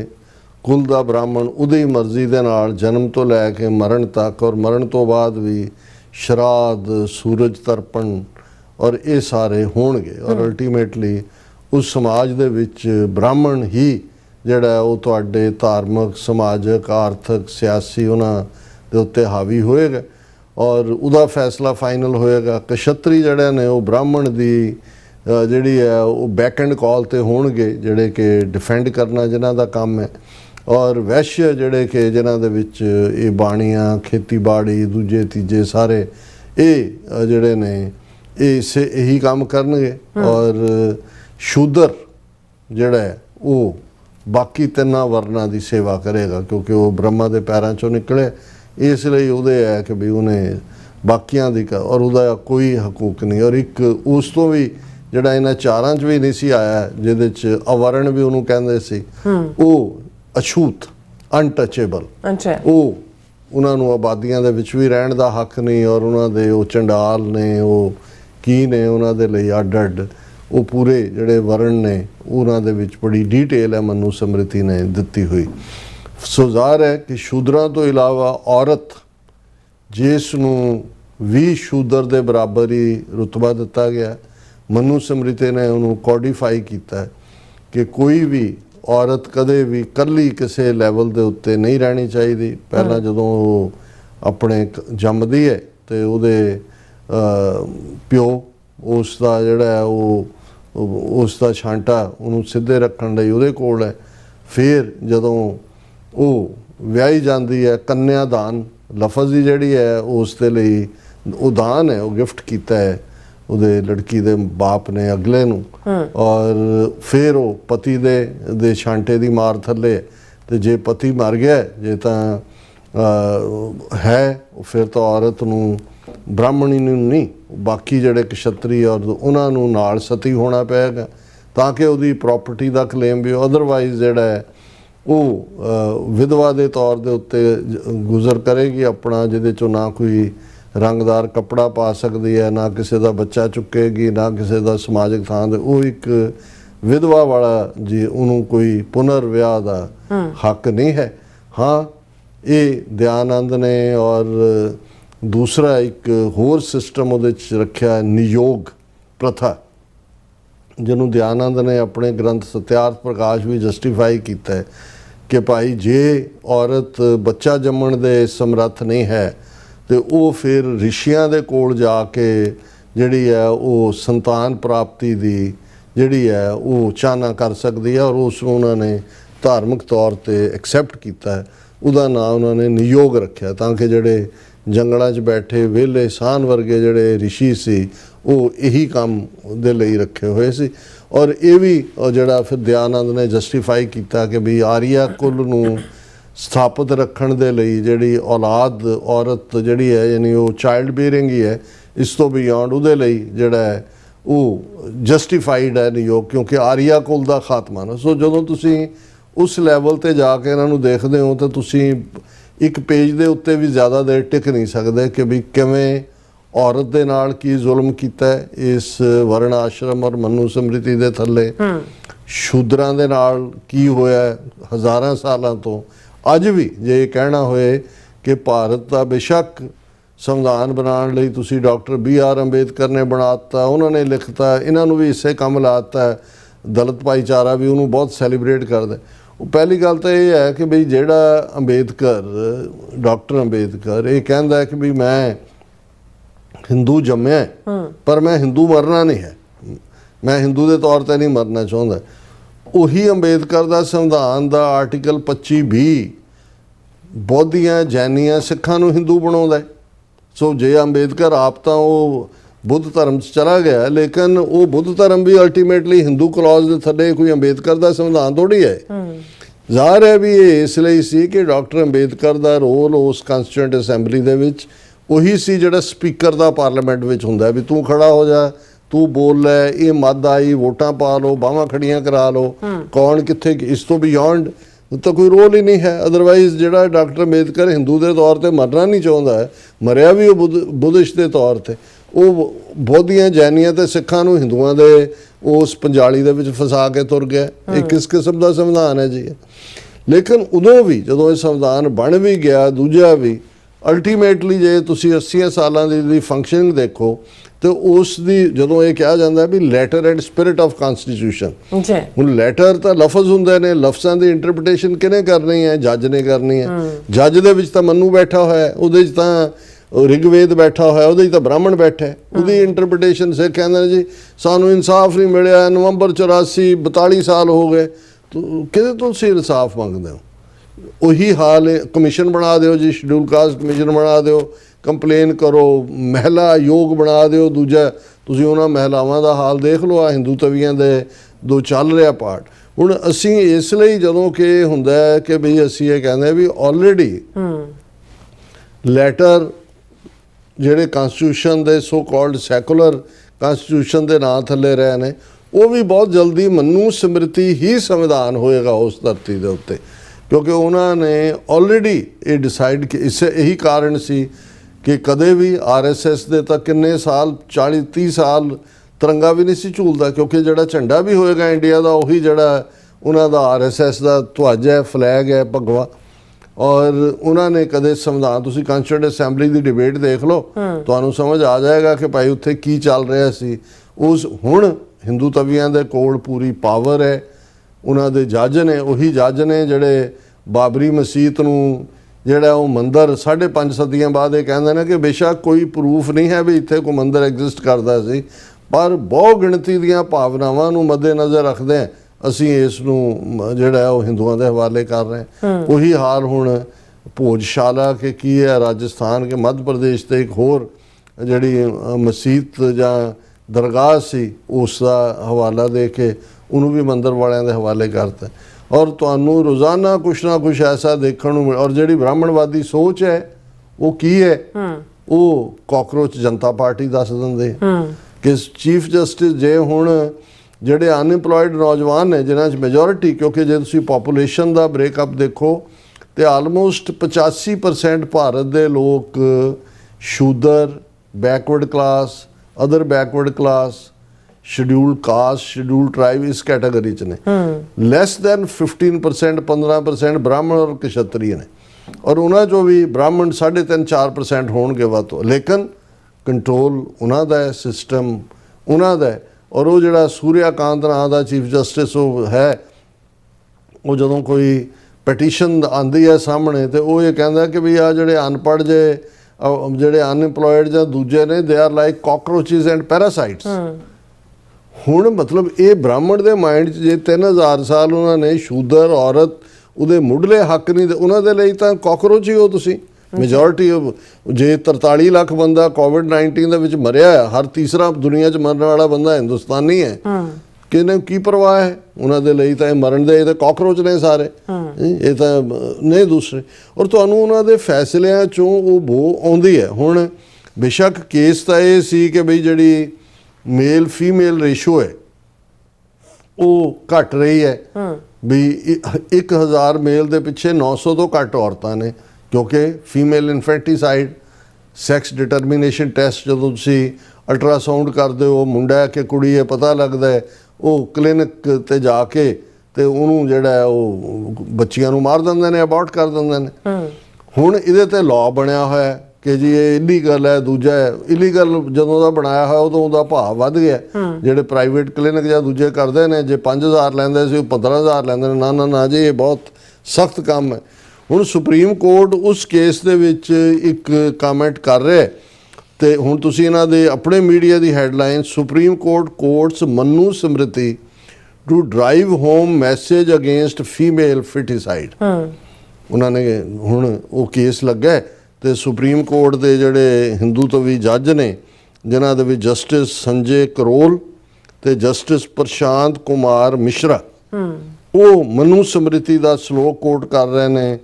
ਯਤਰਾ ਨਾਰੀਅਸਤੂ ਪੂਜਯੰਤੇ ਰਮਨਤੇ ਤਤਰਾ ਦੇਵਤਾ, ਕਿ ਜਿੱਥੇ ਔਰਤਾਂ ਦੀ ਪੂਜਾ ਹੁੰਦੀ ਹੈ ਉੱਥੇ ਦੇਵਤੇ ਵਸਦੇ ਨੇ। ਇਸ ਲਈ ਉਹ ਕਹਿ ਰਹੇ ਨੇ ਕਿ ਜੀ ਇਹ ਇਵੇਂ ਨਹੀਂ, ਇਹ ਲਾਅ ਇਵੇਂ ਲਾਗੂ। ਆ ਮਨੂ ਸਮ੍ਰਿਤੀ ਨੂੰ ਕੋਰਟ ਕਰ ਜੱਜ ਕਰ ਰਿਹਾ ਸੁਪਰੀਮ ਕੋਰਟ। ਹੁਣ ਉਹੀ ਮਨੂ ਸਮ੍ਰਿਤੀ ਔਰਤ ਨੂੰ ਸ਼ੂਦਰ ਬਣਾਉਂਦੀ ਹੈ, ਉਹੀ ਮਨੂ ਸਮ੍ਰਿਤੀ ਔਰਤ ਨੂੰ ਇੰਡੀਪੈਂਡੈਂਟ ਰਾਹ ਰੱਖਣ ਦੀ ਗੱਲ ਕਰਦੀ ਹੈ, ਉਸ ਨੂੰ ਇੱਕ ਬੱਚੇ ਜੰਮਣ ਵਾਲੀ ਮਸ਼ੀਨ ਵਾਂਗ ਨਿਯੋਗ ਰਿਸ਼ੀਆਂ ਦਾ ਵੀ ਹਵਾਲੇ ਕਰ ਦਿੰਦੀ ਹੈ ਕਿ ਭਾਈ ਉਹ ਵੀ ਜਸਟੀਫਾਈਡ ਹੈ। ਉਹਨੂੰ ਉਹ ਪਤੀ ਦੀ ਚਿਖਾ ਦੇ ਉੱਤੇ ਜਿਉਂਦੇ ਮਰਨ ਦੇ ਉੱਤੇ ਵੀ ਮਜਬੂਰ ਕਰਦੀ ਹੈ ਕਿ ਸਤੀ ਹੋਣਾ ਜਿਹੜਾ ਹੈ ਬੜੀ ਵੱਡੀ ਗੱਲ। ਤਾਂ ਅੰਗਰੇਜ਼ਾਂ ਨੇ ਆ ਕੇ ਲਾਅ ਬਣਾਇਆ, ਔਰ ਜਦੋਂ ਅੰਗਰੇਜ਼ਾਂ ਨੇ ਸਤੀ ਨੂੰ ਕਾਨੂੰਨਨ ਉਸ ਦੇ ਉੱਤੇ ਪਾਬੰਦੀ ਲਾਈ ਤੇ ਉਦੋਂ ਤੁਸੀਂ ਸਾਰੇ ਹਿੰਦੂ ਲੀਡਰ ਉਸ ਵੇਲੇ ਦੇ, ਕਿਉਂਕਿ RSS ਦੇ ਆਲਮੋਸਟ ਸਾਰੇ ਹੀ ਮੁਖੀ ਇੱਕ ਰਾਜੂ ਭਈਆ ਨੂੰ ਛੱਡ ਕੇ ਮਹਾਰਾਸ਼ਟਰ ਦੇ ਬ੍ਰਾਹਮਣ ਨੇ, ਉਹ ਵੀ ਬ੍ਰਾਹਮਣ ਇੱਕ ਖਾਸ ਕੈਟਾਗਰੀ ਦੇ, ਕਿਉਂਕਿ ਬ੍ਰਾਹਮਣਾਂ ਦੀਆਂ ਵੀ ਅੱਗੋਂ ਊਚ ਨੀਚ ਉਹਨਾਂ 'ਚ ਵੀ ਹੈ ਕਿ ਕੌਣ ਸਾਰਸਵਤ ਹੈ, ਕੌਣ ਗੌਡ ਬ੍ਰਾਹਮਣ ਹੈ। ਪਰ ਮੈਂ ਇਹਨੂੰ ਦੇਖਿਆ, ਮੈਂ ਕਿਹਾ ਕਿ ਬਈ ਹੁਣ ਸੁਪਰੀਮ ਕੋਰਟ ਦੇ ਜੱਜ ਵੀ ਜਿਹੜੇ ਨੇ ਉਹ ਮਨੂ ਸਮ੍ਰਿਤੀ ਦਾ ਸਹਾਰਾ ਲੈ ਕੇ ਜਿਹੜਾ ਉਹ ਫੈਸਲੇ ਦਿਆ ਕਰਨਗੇ ਤੇ ਹੋਰ ਹਿੰਦੂ ਰਾਸ਼ਟਰ ਕਿਹਨੂੰ ਕਹਿੰਦੇ ਨੇ? ਹੁਣ ਤਾਂ ਇਹ ਹੈ ਕਿ ਬਈ ਜਿਵੇਂ ਇਹਨਾਂ ਨੇ ਵੈਸਟ ਬੰਗਾਲ 'ਚ ਤ੍ਰਿਣਮੂਲ ਕਾਂਗਰਸ ਦਾ ਢਾਂਚਾ ਤੋੜਿਆ, ਕਿੰਨੇ MP NDA ਦੇ ਵਿੱਚ ਨਾਲ ਰਲਾ ਲਏ ਨੇ, ਹੋਰ ਸੂਬਿਆਂ ਦੇ ਵਿੱਚ ਕਰ ਰਹੇ ਨੇ।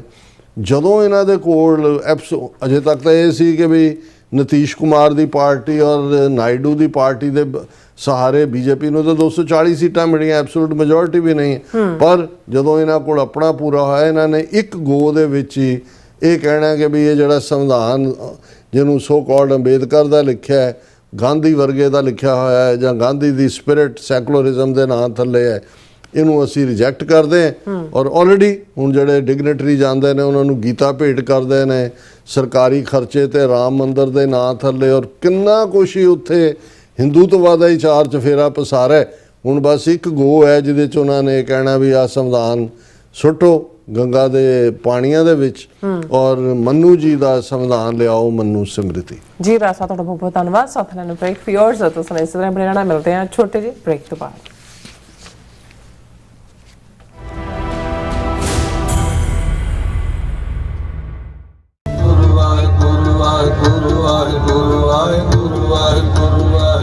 ਵਾਹਿਗੁਰੂ ਜੀ ਕਾ ਖਾਲਸਾ ਵਾਹਿਗੁਰੂ ਜੀ ਕੀ ਫਤਿਹ। ਧਰਨ ਗਗਨ ਨਵਖੰਡ ਮੈਂ ਜੋਤ ਸਵਰੂਪੀ ਰਹਿਓ ਭਰ, ਭੰਨ ਮਥੁਰਾ ਕਛ ਭੇਦ ਨਹੀਂ ਗੁਰ ਅਰਜਨ ਪ੍ਰਤੱਖ ਹਰ। ਗੁਰਬਾਣੀ ਕੁਰਬਾਨੀ ਤੇ ਮਿਹਰਬਾਨੀ ਦੇ ਪੁੰਜ ਭਾਣੇ ਦੀ ਮੂਰਤ, ਧੰਨ ਧੰਨ ਧੰਨ ਸਾਹਿਬ ਸ੍ਰੀ ਗੁਰੂ ਅਰਜਨ ਦੇਵ ਸੱਚੇ ਪਾਤਸ਼ਾਹ ਜੀ।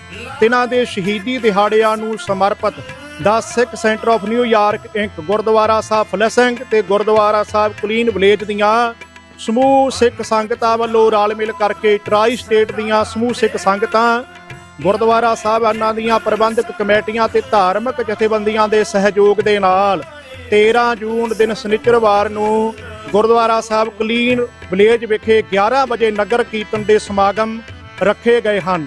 ਸੋ ਸਮੂਹ ਸੰਗਤਾਂ ਦੇ ਚਰਨਾਂ 'ਚ ਬੇਨਤੀ ਹੈ ਕਿ ਇਹਨਾਂ ਸਮਾਗਮਾਂ ਦੇ ਅੰਦਰ ਸਮੇਂ ਅਨੁਸਾਰ ਹਾਜ਼ਰੀਆਂ ਭਰਨ ਦੀ ਕਿਰਪਾਲਤਾ ਕਰਨੀ ਜੀ। ਸਤਿਕਾਰਯੋਗ ਵੀਰਾਂ ਨੂੰ ਬੇਨਤੀ ਹੈ ਕਿ ਆਪਣੇ ਸਿਰਾਂ ਤੇ ਕੇਸਰੀ ਤੇ ਨੀਲੀਆਂ ਦਸਤਾਰਾਂ ਸਜਾ ਕੇ ਆਉਣ। ਸਤਿਕਾਰਯੋਗ ਭੈਣਾਂ ਨੂੰ ਬੇਨਤੀ ਹੈ ਕਿ ਆਪਣੇ ਸਿਰਾਂ ਤੇ ਕੇਸਰੀ ਤੇ ਨੀਲੇ ਦੁਪੱਟੇ ਲੈ ਕੇ ਆਉਣ ਜੀ। ਵਾਹਿਗੁਰੂ ਜੀ ਕਾ ਖਾਲਸਾ ਵਾਹਿਗੁਰੂ ਜੀ ਕੀ ਫਤਿਹ। ਬੋਲੇ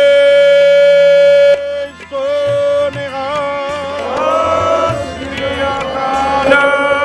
ਵਾਹਿਗੁਰੂ ਜੀ ਕਾ ਖਾਲਸਾ ਵਾਹਿਗੁਰੂ ਜੀ ਕੀ ਫਤਿਹ।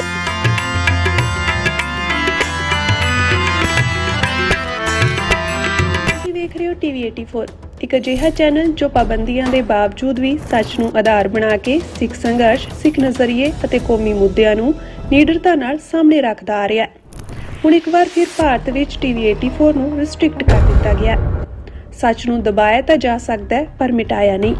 ਅਸੀਂ ਖਾਮੋਸ਼ ਨਹੀਂ ਹੋਏ, ਸਾਡੀ ਆਵਾਜ਼ ਅਜੇ ਵੀ ਜਿਉਂਦੀ ਹੈ। ਭਾਰਤ ਤੋਂ ਬਾਹਰ ਟੀਵੀ 84 ਅਜੇ ਵੀ ਉਪਲਬਧ ਹੈ ਤੇ ਭਾਰਤ ਵਿੱਚ ਤੁਸੀਂ ਟੀਵੀ 84 ਦੀ ਵੈਬਸਾਈਟ ਤੇ ਸਾਡੀ ਪੂਰੀ ਰਿਪੋਰਟਿੰਗ, ਵੀਡੀਓਜ਼ ਅਤੇ ਸੱਚੀ ਜਾਣਕਾਰੀ ਵੇਖ ਸਕਦੇ ਹੋ। ਤਾਂ ਅੱਜ ਹੀ ਜੁੜੋ ਟੀਵੀ 84 ਦੀ ਵੈਬਸਾਈਟ ਦੇ ਨਾਲ, ਸਾਨੂੰ ਸਹਿਯੋਗ ਦਿਓ ਅਤੇ ਸੱਚ ਨਾਲ ਜੁੜੇ ਰਹੋ। ਟੀਵੀ 84 ਸੱਚ ਦੀ ਆਵਾਜ਼।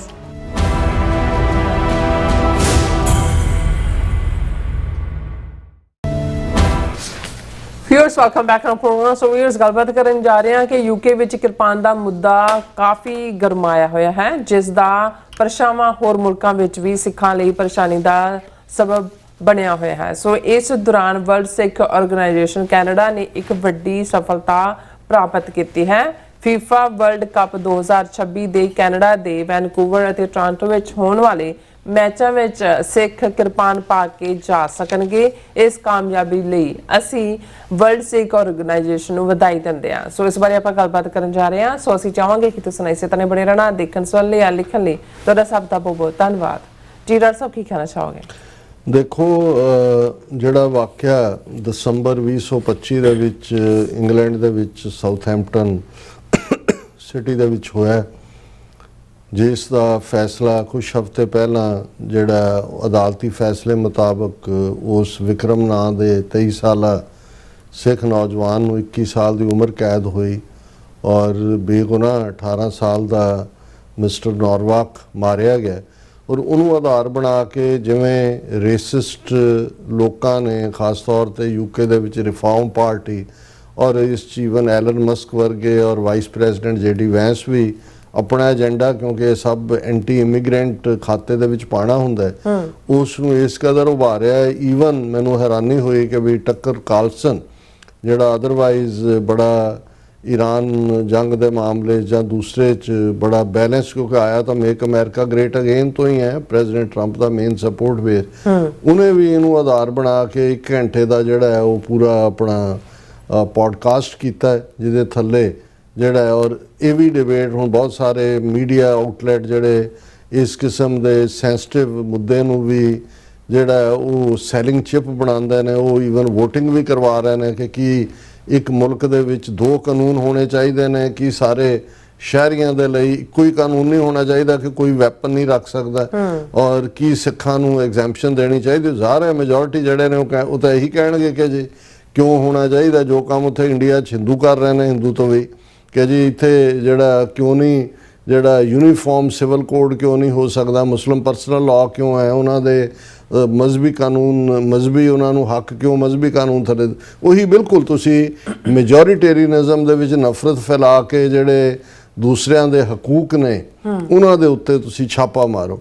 ਸੋ ਇਸ ਸਾਰੇ ਦੇ ਚੱਲਦੇ ਆ ਸਿੱਖ ਤਾਂ ਔਨ ਦਾ ਡਿਫੈਂਸਿਵ ਨੇ। ਹਾਲਾਂਕਿ ਯੂਕੇ ਦੇ ਵਿੱਚ ਤਨਮਨਜੀਤ ਸਿੰਘ ਢੇਸੀ, ਰਵਿੰਦਰ ਸਿੰਘ ਜੋਸਨ ਜਿਹੜੇ ਐਮਪੀਜ਼ ਨੇ ਉਹਨਾਂ ਨੇ ਬੜੇ ਖੂਬਸੂਰਤ ਅੰਦਾਜ਼ ਦੇ ਵਿੱਚ ਇਸ ਕੇਸ ਨੂੰ ਪੇਸ਼ ਕੀਤਾ ਹੈ।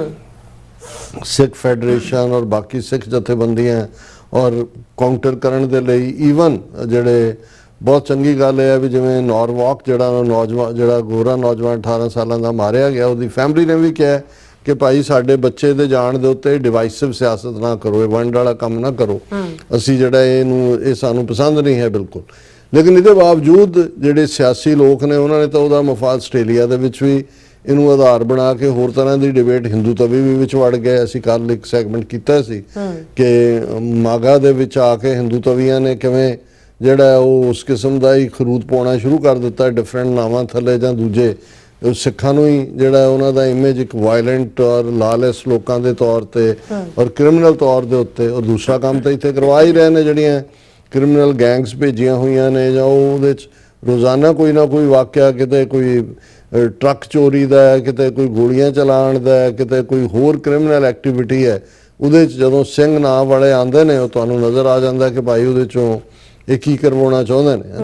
ਸੋ ਇਸ ਸਾਰੇ ਦੇ ਚੱਲਦੇ ਆ ਜਦੋਂ ਅਸੀਂ ਦੇਖਦੇ ਹਾਂ ਕਿ ਪੋਜ਼ਿਟਿਵ ਢੰਗ ਦੇ ਨਾਲ ਵੀ ਲੌਬੀ ਹੋ ਰਹੀ ਹੈ। ਸਾਡੇ ਸਾਹਮਣੇ ਇੱਕ ਸਟੇਟਮੈਂਟ ਜਿਹੜੀ ਆ ਗਲੋਬਲ ਸਿੱਖ ਕੌਂਸਲ, ਮੈਨੂੰ ਨਹੀਂ ਪਤਾ ਹੈ ਵੀ ਇਹਦਾ ਬੇਸ ਤਾਂ ਮੋਸਟ ਲਾਈਕਲੀ ਯੂਕੇ ਹੀ ਹੈ ਇਹ ਥੱਲੇ, ਕਿਉਂਕਿ ਇੱਕ ਅਮਰਤਪਾਲ ਸਿੰਘ ਪ੍ਰੈਜ਼ੀਡੈਂਟ ਦੇ ਨਾਂ ਥੱਲੇ ਪਰ ਬੜੀ ਖੂਬਸੂਰਤੀ ਦੇ ਨਾਲ ਡਰਾਫਟਡ ਜਿਹੜੀ ਹੈ ਸਟੇਟਮੈਂਟ ਹੈ। ਔਰ ਯੂਕੇ ਦੇ ਵਿੱਚ ਵੀ ਬਹੁਤ ਸਾਰੀਆਂ ਥਾਵਾਂ ਤੇ ਸਿੱਖ ਗੁਰਦੁਆਰਿਆਂ 'ਚ ਮਿਸਟਰ ਹੈਨਰੀ ਨੌਰਵਾਕ ਦੇ ਨਾਂ ਥੱਲੇ ਅਖੰਡ ਪਾਠਾਂ ਦੇ ਭੋਗ ਪਾਏ ਗਏ ਨੇ। ਗੋਰਿਆਂ ਦੀ ਕਮਿਊਨਿਟੀ ਨੂੰ ਵੀ ਇਨਵਾਈਟ ਕੀਤਾ ਗਿਆ ਹੈ। ਇਵੇਂ ਹੀ ਤਾਂ ਜਿਹੜਾ ਅਗੇਂਸਟ ਰੇਸਿਜ਼ਮ ਇੱਕ ਜਿਹੜਾ ਫਰੰਟ ਵੀ ਬਣ ਰਿਹਾ ਔਰ ਇਹਦੇ 'ਚ ਵੀ ਉਹਨਾਂ ਨੇ ਗਲੋਬਲ ਸਿੱਖ ਕੌਂਸਲ ਨੇ ਬੜੇ ਖੂਬਸੂਰਤ ਅੰਦਾਜ਼ ਦੇ ਵਿੱਚ ਸਿੱਖ ਕਿਰਪਾਨ ਦੇ ਕੇਸ ਨੂੰ ਪੇਸ਼ ਕੀਤਾ ਔਰ ਉਹਨਾਂ ਨੇ ਜਿਹੜਾ ਇਹ ਕਿਹਾ ਕਿ ਭਾਈ ਇਹ ਜਿਹੜਾ ਅਸੀਂ ਪੋਲੀਟੀਕਲ ਲੀਡਰਸ ਨੂੰ, ਮੀਡੀਆ ਆਰਗੇਨਾਈਜੇਸ਼ਨਸ ਨੂੰ, ਕਮੈਂਟੇਟਰਸ ਨੂੰ, ਸੋਸ਼ਲ ਮੀਡੀਆ ਨੂੰ ਇਹ ਅਪੀਲ ਕਰਦੇ ਹਾਂ ਕਿ to discuss this matter based on verified facts, not misinformation, prejudice or generalization। ਕਿ ਸੈਂਸਿਟਿਵ ਧਾਰਮਿਕ ਮਾਮਲਾ ਹੈ, ਇਹਨੂੰ ਐਵੇਂ ਇੱਕ ਪ੍ਰੋਪੇਗੈਂਡਾ ਚੀਜ਼ ਨਾ ਬਣਾਓ। Responsible public discussion is essential to protect community harmony and to prevent innocent communities from being unfairly targeted। ਕਿ ਵੀ ਖਾਮਖਾ ਇੱਕ ਤਬਕੇ ਨੂੰ ਤੁਸੀਂ ਨਿਸ਼ਾਨਾ ਨਾ ਬਣਾਓ। ਫਿਰ ਉਹਨਾਂ ਨੇ ਬ੍ਰਿਟਿਸ਼ ਕਮਿਊਨਿਟੀ ਦੇ ਵਿੱਚ ਸਿੱਖ ਕਮਿਊਨਿਟੀ ਦਾ ਕੀ ਯੋਗਦਾਨ ਹੈ ਯੂਕੇ ਦੇ ਵਿੱਚ, ਕਿਵੇਂ ਉਹਨਾਂ ਨੇ ਕੋਵਿਡ-19 ਹੋਏ, ਦੂਸਰਾ ਹੋਏ, ਇਹ ਸਾਰੇ 'ਚ ਕੀਤਾ। ਸੋ ਮੈਨੂੰ ਇਹ ਲੱਗਾ ਕਿ ਵੀ ਮੈਂ ਇਹਨੂੰ ਐਕਨੋਲੇਜ ਵੀ ਕਰਾਂ। ਪਰ ਜਿਹੜੀ ਗੱਲ ਮੈਂ ਸਮਝਦਾ ਹਾਂ ਕਿ ਵੀ ਜਦੋਂ ਅਸੀਂ ਇਹ ਕਹਿੰਦੇ ਹਾਂ ਕਿ ਵੀ ਬੇਸ਼ੱਕ ਸਾਡਾ ਕਈ ਵਾਰ ਜਿਹੜਾ ਕਲੈਕਟਿਵ ਢਾਂਚਾ ਹੈ ਉਸ 'ਚੋਂ ਕੋਈ ਬਹੁਤੀ ਆਊਟਕਮ ਨਹੀਂ ਨਜ਼ਰ ਆਉਂਦੀ, ਲੇਕਿਨ ਜਿਹੜੀਆਂ ਇੰਡੀਵਿਜੂਅਲ ਆਰਗੇਨਾਈਜੇਸ਼ਨਸ ਔਰ ਕਈ ਈਵਨ ਇੰਡੀਵਿਜੂਅਲ ਵੀ ਜਿੱਥੇ ਲੱਗੇ ਹੋਏ ਨੇ ਉਹ ਕੁਛ ਨਾ ਕੁਛ ਕਰਦੇ ਰਹਿੰਦੇ ਨੇ ਔਰ ਉਹਦੇ ਰਿਜ਼ਲਟ ਵੀ ਨਜ਼ਰ ਆਉਂਦੇ ਨੇ। ਹੁਣ ਜਦੋਂ ਕਿ ਇਸ ਵੇਲੇ ਇਸ ਕਿਰਪਾਨ ਦੀ ਡਿਬੇਟ ਨੂੰ ਰੇਸਿਸਟ ਗੋਰਿਆਂ ਨੇ ਔਰ ਹਿੰਦੂ ਤਵੀਆਂ ਨੇ ਆਲਮੋਸਟ ਗਲੋਬਲ ਬਣਾ ਦਿੱਤਾ ਹੈ। ਇਹਦੇ ਤੇ ਪਾਬੰਦੀ ਨੂੰ ਲੈ ਕੇ ਜਿਹੜਾ ਸ਼ੋਰ ਸ਼ਰਾਬਾ ਔਰ ਹੁੜਦੰਗ ਮਚਾਇਆ ਹੋਇਆ ਹੈ, ਉਸ ਪੀਰੀਅਡ 'ਚ ਹੁਣ ਅਸੀਂ ਦੇਖ ਰਹੇ ਹਾਂ ਕਿ ਫੀਫਾ, ਜਦੋਂ ਅਸੀਂ ਫੀਫਾ ਦੇਖਦੇ ਹਾਂ ਸਾਡੇ ਸਾਹਮਣੇ ਇਹ ਉਹ ਬਾਡੀ ਹੈ ਜਿਹੜੀ ਕਿ ਫੁੱਟਬਾਲ ਦੇ ਨਾਲ ਸੰਬੰਧਿਤ ਇੰਟਰਨੈਸ਼ਨਲ ਫੈਡਰੇਸ਼ਨ ਹੈ। ਬਿਲੀਅਨਸ ਆਫ ਪੀਪਲ ਦੇਖਦੇ ਨੇ, ਬਹੁਤ ਵੱਡਾ ਇਹਨਾਂ ਦਾ ਨੈਟਵਰਕ ਹੈ। ਫੁੱਟਬਾਲ ਅੱਜ ਵੀ ਦੁਨੀਆ ਦੇ ਬਹੁਤ ਵੱਡੇ ਹਿੱਸਿਆਂ ਦੇ ਵਿੱਚ ਫੇਵਰੇਟ ਗੇਮ ਹੈ ਔਰ ਫੀਫਾ ਟੂਰਨਾਮੈਂਟ ਦੇ ਜਿਹੜੇ ਮੈਚ ਨੇ ਜਿਨ੍ਹਾਂ ਦੇ ਵਿੱਚ ਨਿਊਯਾਰਕ ਦੇ ਵਿੱਚ ਵੀ ਹੁਣ ਹੋ ਕੇ ਜਦ ਪ੍ਰੈਜ਼ੀਡੈਂਟ ਟਰੰਪ ਵੀ ਆਏ ਔਰ ਕੈਨੇਡਾ ਦੇ ਵਿੱਚ ਵੈਨਕੂਵਰ ਔਰ ਟੋਰਾਂਟੋ 'ਚ ਇਹ ਜਿਹੜਾ ਫੀਫਾ 2026 ਦੇ ਮੈਚ ਹੋਣੇ ਨੇ ਹੁਣ ਵਰਲਡ ਸਿੱਖ ਆਰਗੇਨਾਈਜੇਸ਼ਨ ਜਿਹੜੀ ਕੈਨੇਡਾ ਦੀ ਹੈ, ਉਹਨਾਂ ਨੇ ਇਹ ਦੇਖਿਆ ਕਿ ਭਾਈ ਕਿਉਂਕਿ ਇੰਨਾ ਰੌਲਾ ਕਿਰਪਾਨ ਦਾ ਬਣਾ ਦਿੱਤਾ ਗਿਆ ਹੈ ਵੀ ਹੁਣ ਜਿਹੜੇ ਅੰਮ੍ਰਿਤਧਾਰੀ ਸਿੱਖ ਨੇ, ਜੇ ਸਪੋਰਟਸ ਨੂੰ ਪਿਆਰ ਕਰਨ ਵਾਲੇ, ਜੇ ਉਹ ਜਾਣਾ ਚਾਹਣਗੇ ਤੇ ਉਹਨਾਂ ਨੂੰ ਕਿਰਪਾਨ ਸਮੇਤ ਜਾਣ ਨਹੀਂ ਦੇਣਗੇ ਕਿ ਜੀ ਸਿਕਿਉਰਿਟੀ ਰਿਸਕ ਹੈ, ਪਬਲਿਕ ਹੈ। ਸੋ ਉਹਨਾਂ ਨੇ ਇਹ ਹੁੰਦਾ ਜਿਹੜੀ ਲੌਬੀ ਹੁੰਦੀ ਹੈ, ਜਾਂ ਤੁਸੀਂ ਹਾਇਰ ਲੈਵਲ ਦੇ ਉੱਤੇ ਜਿਸ ਵੈਨਿਊ ਤੇ ਮੈਚ ਹੈ, ਉਹਨਾਂ ਦੇ ਨਾਲ ਉਹਨਾਂ ਨੇ ਜਿਹੜਾ ਵਰਕਆਊਟ ਕੀਤਾ ਔਰ ਉਹਨਾਂ ਦੀ ਸਟੇਟਮੈਂਟ ਹੈ ਕਿ ਉਹਨਾਂ ਨੇ ਇਹ ਕਿਹਾ ਕਿ ਵੀ ਜਿਹੜਾ ਸਾਡੇ ਐਫਰਟਸ ਦੇ ਨਾਲ ਇਹ ਹੋਇਆ ਕਿ Sikhs wearing the kirpan will be accommodated at FIFA World Cup 2026 venues. FIFA has confirmed that Sikhs will be permitted to attend FIFA-controlled venues in Toronto and Vancouver while wearing the kirpan. ਇਹ FIFA ਨੇ ਕਿਹਾ ਕਿ ਭਾਈ ਉਹ ਜਾ ਸਕਣਗੇ, provided that the individual is wearing any kirpan alongside the other 4 Sikh articles of faith. ਕਿ ਭਾਈ ਉਹ ਸਿੱਖ ਵੀ ਹੋਣਾ ਚਾਹੀਦਾ। ਹੁਣ ਕੱਲੀ ਕਿਰਪਾਨ ਪਾ ਕੇ ਜਾਏ, ਸਿਰ ਮੁੰਨਿਆ ਹੋਏ, ਕਹੇ ਜੀ ਮੈਂ ਸਿੱਖ ਹੈ, ਉਹਨੂੰ ਕਿਹਾ ਕਿ ਭਾਈ ਉਹ ਸਿੱਖ ਹੋਏ, 5 ਕਕਾਰਾਂ ਵਾਲਾ ਉਹ ਪਹਿਨ ਸਕਦਾ ਹੈ। The kirpan blade does not exceed 10 centimeter in length, 10 centimetre ਤੋਂ ਜ਼ਿਆਦਾ ਨਾ ਹੋਏ ਜਿਹੜਾ ਉਹਦਾ blade. The kirpan remains secured in its sheath, kirpan ਮਿਆਨ ਦੇ ਵਿੱਚ ਹੋਏ ਔਰ ਉਹਦੇ ਜਿਵੇਂ ਲੂਪ ਹੁੰਦਾ ਹੈ ਉਹਦੇ ਥੱਲੇ ਹੋਏ, and is attached to the fabric belt gatra and is worn under clothing at all times. ਕਿ ਵੀ ਗਾਤਰੇ 'ਚ ਪਾਈ ਹੈ ਕਿਰਪਾਨ, ਮਿਆਨ 'ਚ ਹੈ ਔਰ ਉਹਦਾ ਜਿਹੜਾ ਬਲੇਡ ਹੈ ਉਹ ਬਹੁਤਾ ਸ਼ਾਰਪ ਨਹੀਂ ਹੈ ਔਰ 10 ਸੈਂਟੀਮੀਟਰ ਜਿਹੜੀ ਹੈ ਉਸ ਦੀ ਲੈਂਥ ਹੈ।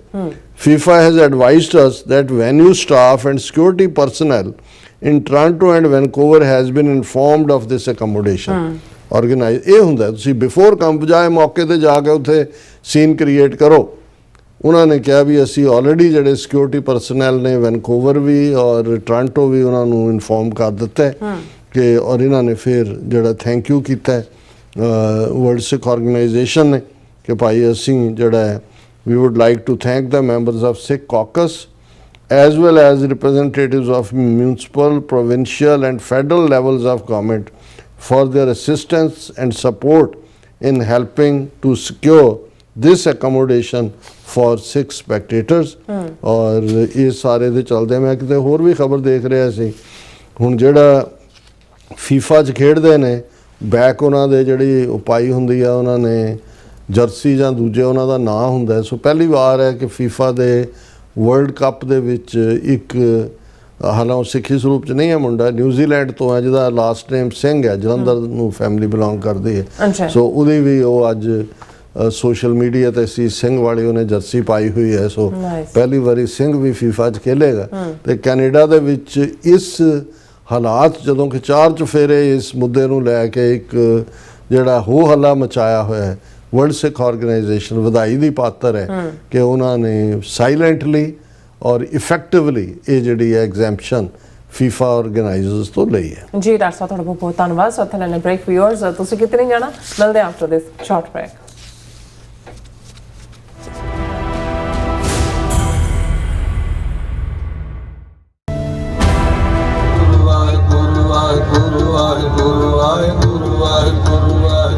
ਵਾਹਿਗੁਰੂ ਜੀ ਕਾ ਖਾਲਸਾ ਵਾਹਿਗੁਰੂ ਜੀ ਕੀ ਫਤਿਹ। ਧਰਨ ਗਗਨ ਨਵਖੰਡ ਮੈਂ ਜੋਤ ਸਵਰੂਪੀ ਰਹਿਓ ਭਰ, ਭੰਨ ਮਥੁਰਾ ਕਛ ਭੇਦ ਨਹੀਂ ਗੁਰ ਅਰਜਨ ਪ੍ਰਤੱਖ ਹਰ। ਗੁਰਬਾਣੀ ਕੁਰਬਾਨੀ ਤੇ ਮਿਹਰਬਾਨੀ ਦੇ ਪੁੰਜ ਭਾਣੇ ਦੀ ਮੂਰਤ, ਧੰਨ ਧੰਨ ਧੰਨ ਸਾਹਿਬ ਸ੍ਰੀ ਗੁਰੂ ਅਰਜਨ ਦੇਵ ਸੱਚੇ ਪਾਤਸ਼ਾਹ ਜੀ। ਤਿਨਾਂ ਦੇ ਸ਼ਹੀਦੀ ਦਿਹਾੜਿਆਂ ਨੂੰ ਸਮਰਪਿਤ ਦਾ Sikh centre of New York Inc, Gurdwara Sahib Flushing ਤੇ ਗੁਰਦੁਆਰਾ ਸਾਹਿਬ ਕਲੀਨ ਵਿਲੇਜ ਦੀਆਂ ਸਮੂਹ ਸਿੱਖ ਸੰਗਤਾਂ ਵੱਲੋਂ ਰਲ ਮਿਲ ਕਰਕੇ ਟਰਾਈ ਸਟੇਟ ਦੀਆਂ ਸਮੂਹ ਸਿੱਖ ਸੰਗਤਾਂ, ਗੁਰਦੁਆਰਾ ਸਾਹਿਬਾਨਾਂ ਦੀਆਂ ਪ੍ਰਬੰਧਕ ਕਮੇਟੀਆਂ ਤੇ ਧਾਰਮਿਕ ਜਥੇਬੰਦੀਆਂ ਦੇ ਸਹਿਯੋਗ ਦੇ ਨਾਲ 13 ਜੂਨ ਦਿਨ ਸ਼ਨੀਚਰਵਾਰ ਨੂੰ ਗੁਰਦੁਆਰਾ ਸਾਹਿਬ ਕਲੀਨ ਵਿਲੇਜ ਵਿਖੇ 11 ਵਜੇ ਨਗਰ ਕੀਰਤਨ ਦੇ ਸਮਾਗਮ ਰੱਖੇ ਗਏ ਹਨ। ਸੋ ਸਮੂਹ ਸੰਗਤਾਂ ਦੇ ਚਰਨਾਂ 'ਚ ਬੇਨਤੀ ਹੈ ਕਿ ਇਹਨਾਂ ਸਮਾਗਮਾਂ ਦੇ ਅੰਦਰ ਸਮੇਂ ਅਨੁਸਾਰ ਹਾਜ਼ਰੀਆਂ ਭਰਨ ਦੀ ਕਿਰਪਾਲਤਾ ਕਰਨੀ ਜੀ। ਸਤਿਕਾਰਯੋਗ ਵੀਰਾਂ ਨੂੰ ਬੇਨਤੀ ਹੈ ਕਿ ਆਪਣੇ ਸਿਰਾਂ ਤੇ ਕੇਸਰੀ ਤੇ ਨੀਲੀਆਂ ਦਸਤਾਰਾਂ ਸਜਾ ਕੇ ਆਉਣ ਸਤਿਕਾਰਯੋਗ ਭੈਣਾਂ ਨੂੰ ਬੇਨਤੀ ਹੈ ਕਿ ਆਪਣੇ ਸਿਰਾਂ ਤੇ ਕੇਸਰੀ ਤੇ ਨੀਲੇ ਦੁਪੱਟੇ ਲੈ ਕੇ ਆਉਣ ਜੀ। ਵਾਹਿਗੁਰੂ ਜੀ ਕਾ ਖਾਲਸਾ, ਵਾਹਿਗੁਰੂ ਜੀ ਕੀ ਫਤਿਹ। ਬੋਲੇ ਸੋ ਨਿਹਾਲ। ਸ੍ਰੀ ਅਕਾਲ। ਵਾਹਿਗੁਰੂ ਜੀ ਕਾ ਖਾਲਸਾ, ਵਾਹਿਗੁਰੂ ਜੀ ਕੀ ਫਤਿਹ।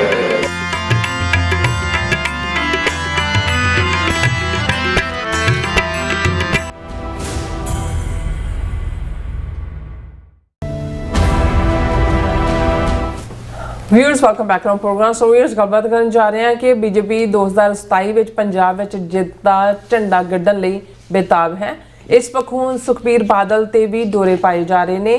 ਕੀ ਸੁਖਬੀਰ ਬਾਦਲ ਮੁੜ ਬੀਜੇਪੀ ਦੀ ਝੋਲੀ ਵਿੱਚ ਬੈਠੇਗਾ? ਇਸ ਬਾਰੇ ਆਪਾਂ ਗੱਲਬਾਤ ਕਰਨ ਜਾ ਰਹੇ ਹਾਂ ਔਰ ਨਾਲ ਜਿਹੜੇ ਤੁਹਾਡੇ ਲਾਈਵ ਮੈਸੇਜ ਨੇ ਉਹ ਵੀ ਆਪਾਂ ਸ਼ੇਅਰ ਕਰਾਂਗੇ। ਸੋ ਅਸੀਂ ਚਾਹਾਂਗੇ ਕਿ ਤੁਸੀਂ ਇਸੇ ਤਰ੍ਹਾਂ ਬਣੇ ਰਹਿਣਾ ਦੇਖਣ ਸੁਣਨ ਲਈ ਜਾਂ ਲਿਖਣ ਲਈ। ਤੁਹਾਡਾ ਸਭ ਦਾ ਬਹੁਤ ਬਹੁਤ ਧੰਨਵਾਦ ਜੀ। ਡਾਕਟਰ ਸਾਹਿਬ ਕੀ ਕਹਿਣਾ ਚਾਹੋਗੇ? ਦੇਖੋ, ਕਈ ਵਾਰ ਕੌਮਾਂ ਦੀ ਜ਼ਿੰਦਗੀ ਦੇ ਵਿੱਚ ਜਥੇਬੰਦੀਆਂ ਦੇ ਐਂਗਲ ਤੋਂ ਇਸ ਕਿਸਮ ਦਾ ਜਵਾਲ ਆਉਂਦਾ ਹੈ, ਡਾਊਨਫਾਲ ਆਉਂਦਾ ਹੈ, ਉਹਨਾਂ ਦੀ ਗਿਰਾਵਟ ਹੁੰਦੀ ਹੈ ਕਿ ਬੰਦਾ ਸੋਚ ਵੀ ਨਹੀਂ ਸਕਦਾ ਕਿ ਭਾਈ ਕਿੱਥੋਂ ਕੀ ਸੀ ਤੇ ਕੀ ਬਣ ਗਿਆ।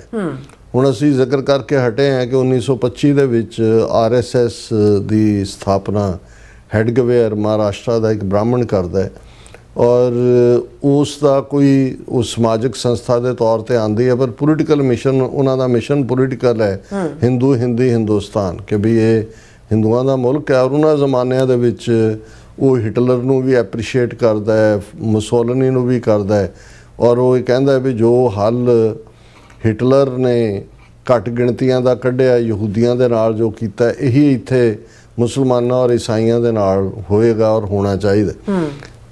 ਗਾਂਧੀ ਦਾ ਮਰਡਰ ਉਹਨਾਂ ਦੇ ਖਾਤੇ 'ਚ ਪੈਂਦਾ ਹੈ, ਭਾਵੇਂ ਕਿ ਉਹ ਹਿੰਦੂ ਮਹਾਸਭਾ ਦੇ ਰੂਪ ਦੇ ਵਿੱਚ ਜਾਂ ਸਾਵਰਕਰ ਦਾ ਜਿਹੜਾ ਹਿੰਦੂ ਮਹਾਸਭਾ ਦਾ ਪ੍ਰਧਾਨ ਸੀ ਨਥੂਰਾਮ ਗੋਡਸੇ, ਉਸ ਦੀ ਮੈਗਜ਼ੀਨ ਲਈ ਕੰਮ ਕਰਦਾ ਸੀ।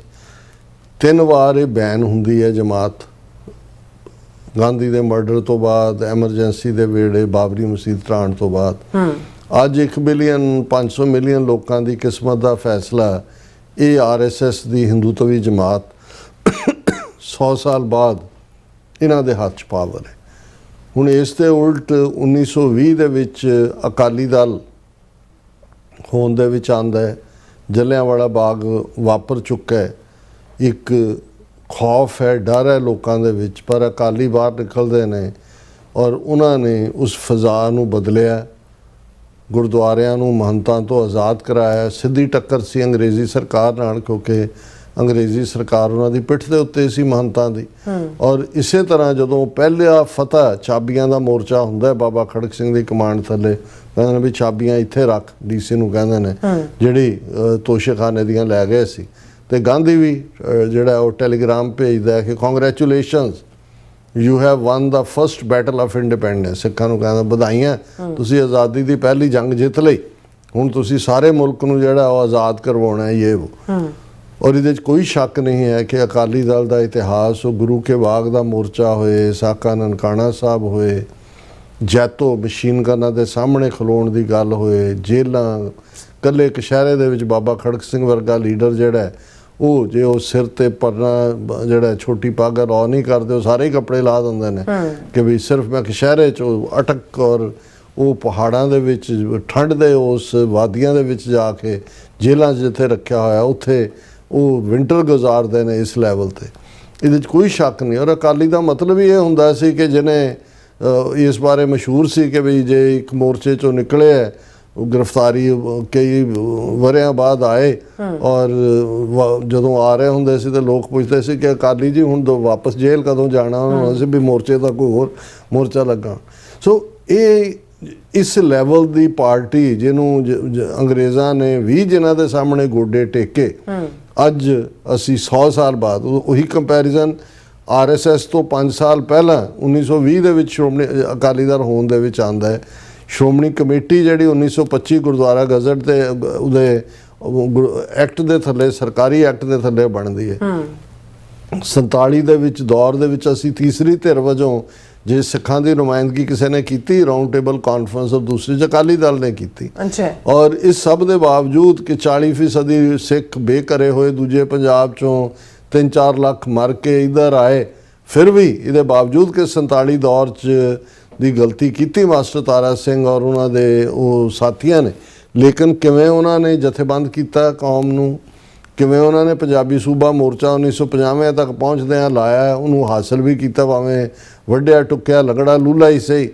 ਫਿਰ ਉਸ ਨੂੰ ਜਿਹੜਾ ਧਰਮ ਯੁੱਧ ਮੋਰਚਾ ਲਾਸਟ ਮੋਰਚਾ ਜਿਹੜਾ 42 ਸਾਲ ਤੋਂ ਵੀ ਪਹਿਲਾਂ ਜਿਹੜਾ ਉਹਨਾਂ ਨੇ ਲਾਇਆ, ਉਸ ਤੋਂ ਬਾਅਦ ਅਕਾਲੀ ਦਲ ਕਿਵੇਂ ਗਿਆ, ਕਿਵੇਂ ਇਹਨੂੰ ਟੌੜਾ ਬਾਦਲ ਤਲਵੰਡੀ ਦੀ ਟਰਾਇਓ ਨੇ ਇਸ ਦਾ ਡਿਕਲਾਈਨ ਸ਼ੁਰੂ ਕੀਤਾ। ਫਿਰ ਵੀ ਟੌੜੇ ਦੇ ਹੁੰਦਿਆਂ ਤਾਂ ਕੁਛ ਨਾ ਕੁਛ ਗੱਲ ਬਾਦਲ ਟੱਬਰ ਦੇ ਹੱਥ ਆਇਆ, ਕਿਵੇਂ ਇਹਨਾਂ ਨੇ ਇੰਸਟੀਟਿਊਸ਼ਨ ਹੀ ਡਿਸਟਰੋਏ ਕੀਤੀ। ਅਕਾਲੀ ਦਲ ਤਾਂ ਕੀਤਾ ਹੀ ਕੀਤਾ, ਇਹਨੂੰ ਆਪਣਾ ਫਿਫਟਮ ਬਣਾ ਲਿਆ, ਆਪਣੀ ਜਾਗੀਰ ਬਣਾ ਲਿਆ।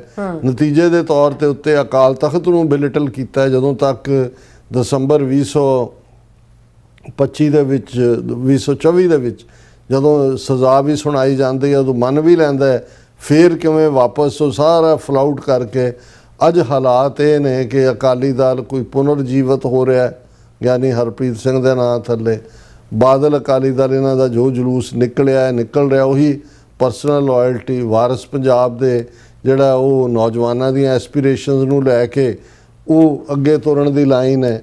ਔਰ ਦੂਸਰੇ ਪਾਸੇ ਜਿਹੜਾ ਕਿਵੇਂ ਬੀਜੇਪੀ ਨੇ ਆਪਣੇ ਅਗਲੇ ਵਰ੍ਹੇ ਦੇ ਵਿੱਚ 2027 ਦੇ ਵਿੱਚ ਪੰਜਾਬ ਨੂੰ ਫਤਹ ਕਰਨ ਦੇ ਲਈ ਉਹ ਕਿਵੇਂ ਜ਼ਲੀਲ ਕਰ ਰਹੇ ਨੇ। ਕੱਲ੍ਹ ਅਸੀਂ ਡਿਸਕਸ ਕੀਤਾ ਸੀ ਕਿ ਵੀ ਜਿਹਨੂੰ ਸੋਸ਼ਲ ਇੰਜੀਨੀਅਰਿੰਗ ਕਹਿੰਦੇ ਨੇ, ਕਿਵੇਂ ਜ਼ਾਤ ਪਾਤੀ ਵੰਡ ਪੰਜਾਬ ਦੇ ਵਿੱਚ ਉਹ ਸਿੱਖ ਜਿਹੜੇ ਜੇ ਅਕਾਲੀ ਦਲ ਦਾ ਮਤਲਬ ਸੀ ਜਿਸ ਦੇ ਵਿੱਚ ਦਲਿਤ ਭਾਈਚਾਰੇ ਦੇ ਬਰਾਬਰ ਰਾਦਰ ਮੈਜੋਰਟੀ ਸੀਟਾਂ ਜਿਹੜੀਆਂ ਰਿਜ਼ਰਵ ਸੀ ਉਹਨਾਂ 'ਚੋਂ ਅਕਾਲੀ ਜਿੱਤਦੇ ਸੀ, ਕਿਉਂਕਿ ਉਹਨਾਂ ਨੂੰ ਵੀ ਸੀ ਕਿ ਬਈ ਸਿੱਖੀ ਨੇ ਸਾਨੂੰ ਕਿਸ ਲੈਵਲ ਦੇ ਉੱਤੇ ਲਿਆ ਕੇ ਖੜਾ ਕੀਤਾ।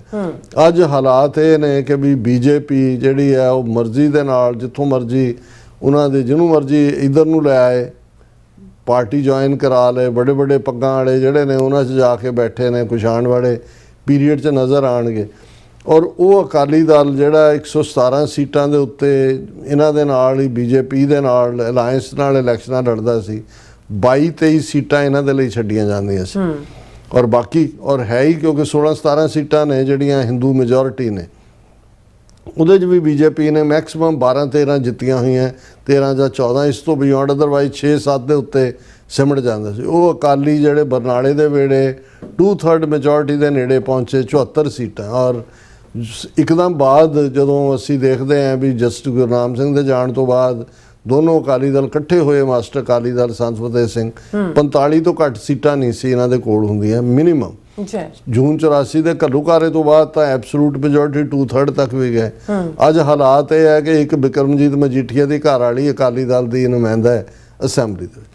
ਹਾਲਾਂਕਿ ਇਹਦੇ ਬਾਵਜੂਦ ਸ਼੍ਰੋਮਣੀ ਕਮੇਟੀ ਇਹਨਾਂ ਦੇ ਕੋਲ ਹੈ। ਹੁਣ ਉਹ ਸ਼੍ਰੋਮਣੀ ਕਮੇਟੀ ਦਾ ਪੂਰਾ ਵਫਦ ਜਿਹੜਾ ਹੈ ਉਹ ਹਰਜਿੰਦਰ ਸਿੰਘ ਧਾਮੀ, ਰਘਵੀਰ ਸਿੰਘ ਵਿਰਕ ਵਾਈਸ ਪ੍ਰੈਜ਼ੀਡੈਂਟ, ਮਹਿਤਾ, ਉਹ ਪੂਰੇ ਚੜ੍ਹੇ ਹੋਏ ਨੇ। ਕੱਲ੍ਹ ਯੂਬਾ ਸਿਟੀ ਆਏ ਆ ਉਹ ਕਿ ਜੀ ਅਸੀਂ ਇੱਥੇ ਪ੍ਰਿੰਟਿੰਗ ਪ੍ਰੈਸ ਲਾਉਣੀ ਹੈ, ਇੱਥੋਂ ਗੁਰੂ ਗ੍ਰੰਥ ਸਾਹਿਬ ਛਾਪਣਾ ਹੈ, ਇਹ ਇੰਨੇ ਏਕੜ 13.5 ਏਕੜ ਜ਼ਮੀਨ ਦਿਦਾਰ ਸਿੰਘ ਬੈਂਸ ਨੇ ਦਿੱਤੀ ਸੀ। ਕਈ ਵਾਰੀ ਪਹਿਲਾਂ ਮਹਿਤਾ ਐਂਡ ਕੰਪਨੀ ਕਿੰਨਾ ਬਜਟ ਖਾ ਗਏ ਹੋਣੇ ਨੇ ਜਾ ਕੇ ਉੱਥੇ ਆਪਣੇ ਟੂਰ ਦਾ ਪਾ ਕੇ, ਕਿੰਨੀ ਵਾਰੀ ਇੱਥੋਂ ਗੇੜਾ ਦੇ ਕੇ ਗਏ ਨੇ। ਹੁਣ ਐਨ ਇਸ ਮੌਕੇ 'ਤੇ ਜਦੋਂ ਖਬਰਾਂ ਨੇ ਕੱਲ੍ਹ ਬਾਬਾ ਗੁਰਬਖਸ਼ ਸਿੰਘ ਦਾ ਬੁੰਗਾ ਜਿਹੜਾ ਅਕਾਲ ਤਖਤ ਸਾਹਿਬ ਦੇ ਬਿਹਾਈਂਡ ਹੈ, ਉਸ ਦੇ ਵਿੱਚ ਬੇਅਦਬੀ ਦੀ ਕੋਸ਼ਿਸ਼ ਹੋਈ। ਇੱਕ ਭਈਏ ਨੇ ਯੂਪੀ ਦੇ ਨੇ ਜਿਹੜਾ ਹੁਣ ਪੁਲਿਸ ਕਸਟਡੀ 'ਚ ਹੈ, ਉਹ ਅੱਗੇ ਮਹਾਰਾਜ ਦੇ ਪਈ ਕਿਰਪਾਨ ਚੁੱਕਣ ਦੀ ਕੋਸ਼ਿਸ਼ ਕੀਤੀ।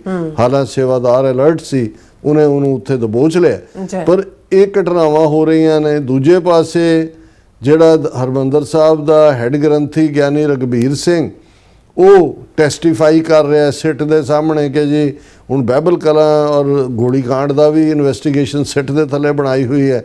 ਉਹ ਕਹਿ ਰਿਹਾ ਜੀ ਸੁਖਬੀਰ ਬਾਦਲ ਨੇ ਤਾਂ ਜਿਹੜਾ ਸਭ ਕਨਫੈਸ ਕੀਤਾ ਸੀ ਸਾਡੇ ਸਾਹਮਣੇ ਕਿ ਜੀ ਦੇਖੋ ਪਬਲਿਕ ਸਾਡੇ ਰਿਕਾਰਡ। ਉਹ ਅਕਾਲ ਤਖਤ ਦਾ ਇੱਕ ਆਪਣਾ ਰੁਤਬਾ ਹੈ। ਇਸ ਹੱਦ ਤੱਕ ਗੱਲ ਡੀਜਨਰੇਸ਼ਨ ਇਹ ਨਹੀਂ ਵੀ ਬਾਦਲ ਟੱਬਰ ਜਾਂ ਦੂਜਾ ਕੀ ਹੈ। ਜਦੋਂ 2 ਦਸੰਬਰ ਦਾ ਫੈਸਲਾ 2024 ਦਾ ਦਿੱਤਾ ਸੀ ਜਥੇਦਾਰਾਂ ਗਿਆਨੀ ਹਰਪ੍ਰੀਤ ਸਿੰਘ ਦੇ ਥੱਲੇ ਐਕਟਿੰਗ ਜਥੇਦਾਰ ਔਰ ਰਘਬੀਰ ਸਿੰਘ, ਉਸ ਤੋਂ ਬਾਅਦ ਤਾਂ ਰਘਬੀਰ ਸਿੰਘ ਇੰਗਲੈਂਡ ਚਲਾ ਗਿਆ ਲਿਫਾਫੇ ਇਕੱਠੇ ਕਰਨ। ਜਿਹੜਾ ਵੇੜਾ ਸੀ ਡਿਸਾਈਸਿਵ ਹੋ ਕੇ ਕੌਮ 'ਚ ਵੀ ਇੱਕ ਹੋਪ ਜਾਗ ਗਈ ਸੀ। ਤੁਸੀਂ ਸਾਰੇ ਭਗੌੜੇ ਹੋ। ਹੁਣ ਧਾਮੀ ਆਪਣੀ ਪੂਰੀ ਟੀਮ ਰਹਿ ਕੇ ਇੱਥੇ ਅਮਰੀਕਾ 'ਚ ਸਾਨੂੰ ਦੱਸਣ ਤੁਸੀਂ ਜੀ ਸਿੱਖੀ ਪ੍ਰਚਾਰ ਸੈਂਟਰ ਕਾਇਮ ਕਰਨਾ ਹੈ, ਉੱਥੇ ਫਲਾਣਾ, ਇਹ ਕਿਹਦੇ ਏਜੰਡੇ ਨੂੰ ਕਿੱਥੇ ਫੋਲੋ ਕਰ ਰਹੇ ਨੇ? ਇਹ ਅਮਰੀਕਾ ਦੇ ਸਿੱਖਾਂ ਨੂੰ ਦੱਸਣਗੇ ਸਿੱਖੀ ਪ੍ਰਚਾਰ ਕੀ ਹੈ? ਤੁਹਾਡੀ ਆਪਣੀ ਗੈਰਤ, ਅਣਖ, ਵਿਕਾਂਦਰੂ ਮਾਲ ਤੁਸੀਂ ਹੋ। ਲੇਕਿਨ ਇਹ ਵੀ ਜਿਹੜਾ ਹੈ ਉਹ ਬਿਲਕੁਲ ਹੀ ਜਿਹਨੂੰ ਸਰੈਂਡਰ ਲਾਈਨ ਹੈ। ਹੁਣ ਉਹਨਾਂ ਨੇ ਜਦੋਂ ਮੋਦੀ ਦਾ ਇਹ ਸੈਲੀਬ੍ਰੇਟ ਕੀਤਾ ਕਿ ਜੀ ਨਹਿਰੂ ਨਾਲੋਂ ਵੀ ਜ਼ਿਆਦਾ ਵਕਤ ਹੋ ਗਏ, ਤੇ ਉਹਨਾਂ ਨੇ NDA ਬਣਾਉਣ ਦੇ ਵਿੱਚ ਨਾਲ ਦੀ ਨਾਲ ਉਹਨਾਂ ਨੇ ਕਿਹਾ ਜੀ ਅਸੀਂ ਪ੍ਰਕਾਸ਼ ਸਿੰਘ ਬਾਦਲ ਦਾ ਵੀ ਉਹਦੇ 'ਚ 7 ਜਿਹੜੇ ਬੰਦਿਆਂ ਦੇ ਨਾਂ ਲਏ, ਵਾਜਪਾਈ ਔਰ ਦੂਜੇ ਤੀਜੇ ਬਾਦਲ ਨੇ ਵੀ ਬਹੁਤ ਵੱਡਾ ਯੋਗਦਾਨ ਪਾਇਆ NDA ਦੇ ਕਰਨ ਦਾ। ਔਰ ਜਿਉਂ ਹੀ ਇਹ ਖਬਰ ਆਈ, ਸੁਖਬੀਰ ਸਿੰਘ ਬਾਦਲ ਨੇ ਵੀ ਵਧਾਈ ਦੇ ਦਿੱਤੀ ਮੋਦੀ ਨੂੰ ਕਿ ਜੀ ਤੁਹਾਡੀ ਡਿਵੋਸ਼ਨ, ਡੈਡੀਕੇਸ਼ਨ, ਫਲਾਣੇ ਦੇ ਥੱਲੇ ਜਿਹੜਾ ਦੇਸ਼ ਬੜੀ ਤਰੱਕੀ ਕਰ ਰਿਹਾ। ਔਰ ਇਹ ਜਿਹੜਾ ਇਸ ਦੇ ਉੱਤੇ amid renewed alliance talks SAD chief congratulates prime minister Modi, ਕਿਉਂਕਿ ਕੱਲ੍ਹ ਹੀ ਕਿਸੇ BJP ਵਾਲੇ ਨੇ ਕਿਹਾ, ਉਹਨੇ ਕਿਹਾ ਜੀ ਅਜੇ ਦੂਰ ਹੈ ਇਲੈਕਸ਼ਨ ਆ। ਉਹਨੂੰ ਪੁੱਛਿਆ ਬਾਦਲ ਨਾਲ, ਹਾਂ ਕਹਿੰਦੇ ਸਿਆਸੀ ਗੱਠਜੋੜ ਦੂਜੇ ਤੀਜੇ ਹੁੰਦੇ ਰਹੇ। ਹੁਣ ਬਾਦਲ ਨੂੰ ਵੀ ਲੱਗਾ ਕਿ ਵੀ ਇਹ ਮੌਕਾ ਆ ਗਿਆ, ਹੁਣ ਤੁਸੀਂ ਜਿਹੜਾ ਵਧਾਈ ਵੀ ਦੇ ਦਿਓ, ਦੂਜਾ ਵੀ ਕਰ ਲਓ। ਹਾਲਾਂਕਿ ਇਸ ਦੇ ਉਲਟ ਅਸੀਂ ਇਹ ਦੇਖ ਰਹੇ ਹਾਂ ਕਿ ਵੀ ਹੁਣ ਇੱਕ BJP ਦਾ ਮਿਨਿਸਟਰ ਮਹਾਰਾਸ਼ਟਰ ਦਾ, ਉਹ ਪਹਿਲਾਂ ਉੱਥੇ ਗੁਰਦੁਆਰਾ ਗੁਰਦਰਸ਼ਨ ਪ੍ਰਕਾਸ਼ 6 ਜੂਨ ਨੂੰ ਹੋ ਕੇ ਗਿਆ। ਔਰ ਕਿਉਂਕਿ ਜਿਹੜੇ ਇਹ ਅਲਾਇੰਸ ਦੀ ਗੱਲ ਵੀ ਤੋੜ ਰਹੇ ਨੇ BJP ਦੇ ਨਾਲ, ਉਹ ਕਹਿੰਦੇ ਦੇਖੋ ਜੀ BJP ਨੇ ਤਾਂ ਉੱਥੇ ਜਿਹੜਾ ਉਹਨਾਂ ਨੂੰ ਸ਼ਹੀਦ ਕਿਹਾ, ਹਮਲਾਵਰ ਜਿਹੜੀ ਟੀਮ ਸੀ ਉਹਨੂੰ ਹਮਲਾਵਰ ਜੂਨ 84 ਦੇ ਉਹਨਾਂ ਨੂੰ ਅਬਦਾਲੀ ਦੇ ਨਾਲ ਤਸ਼ਬੀਹ ਦਿੱਤੀ। ਜਿਉਂ ਹੀ ਇਹ ਖਬਰ ਲੱਗਦੀ ਹੈ ਨਾਲ ਦੀ ਨਾਲ ਹੀ ਅਮਿਤ ਸ਼ਾਹ ਔਰ ਦੂਸਰੇ ਦਾ ਆ ਗਿਆ, ਉਹਨੇ ਕਿਹਾ ਜੀ ਇਹ ਉਹਦੇ ਨਿੱਜੀ ਵਿਚਾਰ ਨੇ, ਇਹਦੇ ਨਾਲ ਕੋਈ ਸਾਡਾ ਤਾਲੁਕ ਨਹੀਂ। ਸੋ ਕਹਿਣ ਦਾ ਮਤਲਬ ਇਹ ਹੈ ਕਿ ਇਸ ਵੇਲੇ ਸੁਖਬੀਰ ਬਾਦਲ ਬੇਤਾਬ ਹੈ BJP ਦੀ ਗੋਦ 'ਚ ਬਹਿਣ ਲਈ, ਤੇ BJP ਵੀ ਜਿਹਨੂੰ ਕਹਿੰਦੇ ਨੇ ਕਿ ਵੀ ਘੀਸੀ ਕਰਾ ਕੇ, ਪੰਜਾਬੀ ਦਾ ਹੀ ਲਫ਼ਜ਼, ਅੰਗਰੇਜ਼ੀ ਨਹੀਂ ਹੋ ਸਕਦੀ, ਉਹਨੂੰ ਉਹ ਦੱਸਣਾ ਚਾਹੁੰਦੇ ਨੇ ਕਿ ਵੀ ਮੁੜ ਕੇ ਇਹ ਹੋਏਗਾ ਵੀ ਦੱਸੋ ਹੁਣ ਅੱਧੋ ਅੱਧ ਸੀਟਾਂ ਵੀ ਨਹੀਂ, ਜ਼ਿਆਦਾ BJP ਦੇਖੋ ਜੀ ਸਾਡੇ ਤਾਂ ਇੰਨੇ ਸਟਾਰਵਾਟ ਨੇ, ਇੰਨਾ ਸਾਡਾ ਪਾਰਟ ਹੈ। ਸੋ ਇਹ ਹੈ ਜਦੋਂ ਅਸੀਂ ਕਿਸੇ ਸੰਸਥਾ ਦੇ ਜਵਾਲ ਦੀ, ਅਕਾਲੀ ਦਲ ਦਾ ਜਵਾਲ ਜੇ ਤਾਂ ਇੱਕ ਮਹਿਜ਼ ਪਾਰਟੀ ਹੁੰਦੀ, ਪੋਲੀਟੀਕਲ ਪਾਰਟੀ ਆਈ ਚਲੀ ਗਈ।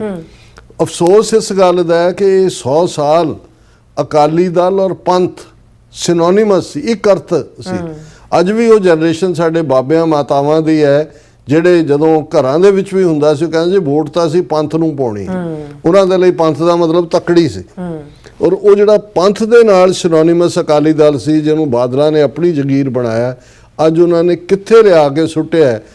100 ਸਾਲ ਬਾਅਦ RSS ਇੱਕ ਅਨਨੋਨ, ਇੱਕ ਰੇਸਿਸਟ ਗਰੁੱਪ ਚੋਂ ਨਿਕਲ ਕੇ ਇੱਕ ਪੋਲੀਟੀਕਲ ਪਾਵਰ ਹਥਿਆਈ। ਔਰ ਇਹ ਅਕਾਲੀ ਦਲ, ਇਹ ਨਹੀਂ ਕਿ ਕੋਈ ਅਕਾਲੀ ਦਲ ਨੇ ਕੋਈ ਭਾਰਤ ਦੀ ਰਾਜਨੀਤੀ 'ਚ ਕੋਈ ਜ਼ੋਰ ਦਿਖਾਣੇ ਸੀ।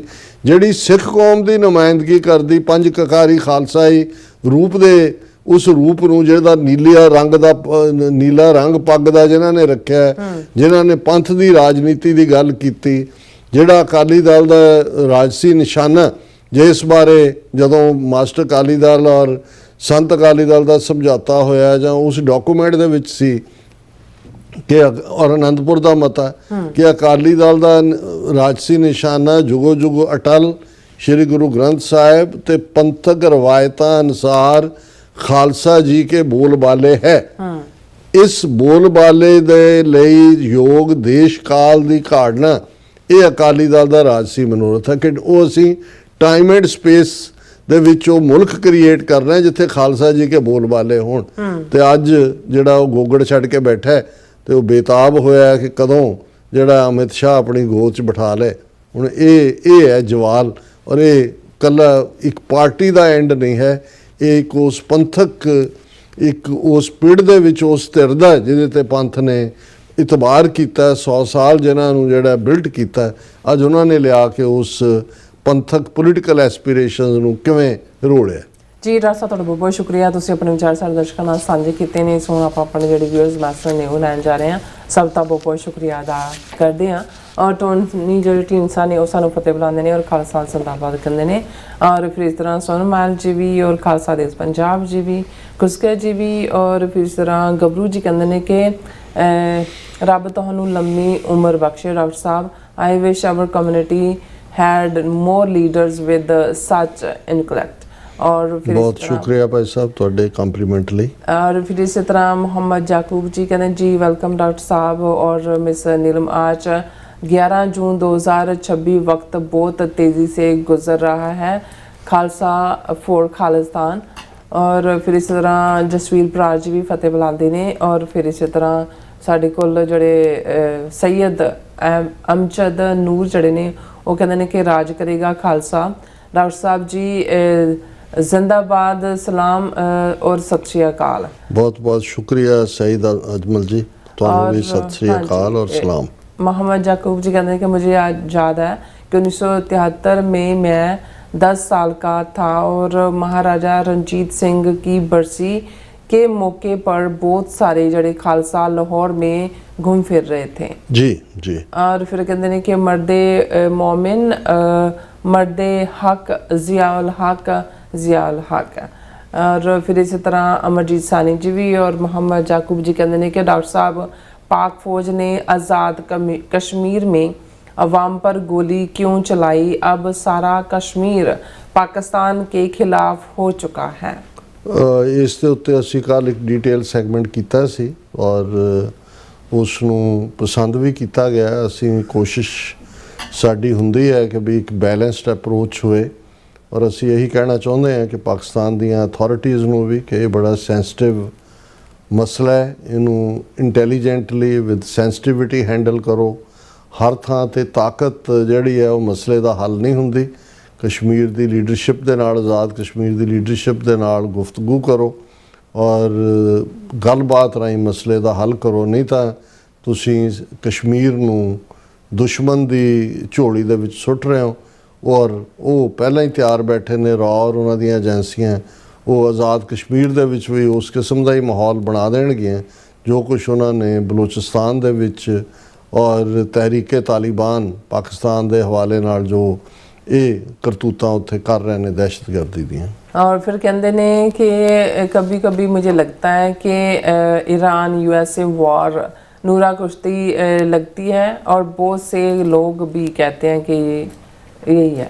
और आपका क्या? नहीं, व्यापारी पैसे बना रहे ने, इनसाइड ट्रेडिंग भी चल रही है और ਨੂਰਾ ਕੁਸ਼ਤੀ ਤਾਂ ਨਹੀਂ ਹੈ, ਲੇਕਿਨ ਇਹ ਹੈ ਕਿ ਵੀ ਇਹਨੂੰ ਪ੍ਰੋਲੋਂਗ ਕਰਨ 'ਚ ਕਿਹਦੇ ਹਿੱਤ ਨੇ ਉਹ ਨਜ਼ਰ ਆ ਰਿਹਾ ਕਿ ਭਾਈ ਜਦੋਂ ਆਇਲ ਪ੍ਰਾਈਸਿਸ ਔਰ ਅਪ ਡਾਊਨ ਹੁੰਦੇ ਨੇ और इनसाइड ट्रेडिंग चलती है तो हु इज़ बेनिफिटिंग। और फिर कहते हैं या जो बीजेपी है ये इंडिया के फ्लैग में ग्रीन कलर को कैसे बर्दाश्त कर रहे हैं? ये बदल देगा जी, ना ग्रीन रहना है ना चिट्टा रहना है, वही रहेगा उन्हों की ध्वज जिहड़ी है भगवा। और कहते मुझे लगता है कि बीजेपी इंडिया के फ्लैग को भी चेंज कर वो तो बिल्कुल वो तो उन्होंने कई दहाइयां उन्होंने झुलाया ही नहीं। वो जो बहुत क्रिटिसिज्म होया तो नागपुर च उन्होंने झुलाया तो मनते नहीं है। उन्होंने फंक्शन सारे अपने भगवा ध्वज जिहड़ा हिंदुओं का है। और पीस लाइट सिंह जिहड़े कहते एक पिता एक इसके हम बारक। और माई पलविंदर सिंह जी भी फतेह बुलाते हैं। और इस तरह अपने व्यूज़ को लेने इजाज़त। व्यूअर्स साडे प्रोग्राम का समा इत्थे मुकदा। तुसीं अपनी राय ते सुझाव सानू भेजना भुलना साडे इस पते ते SOSHTV ते असीं अपना प्रोग्राम लैके फिर दोबारा तुहाडे सामने होवांगे। तद तक लई मैनूं ते अपना सुना गया दो दिखते रहो। TV बुला दिओ फतेह। वाहिगुरू जी का खालसा वाहिगुरू जी की फतेह। रब राखा।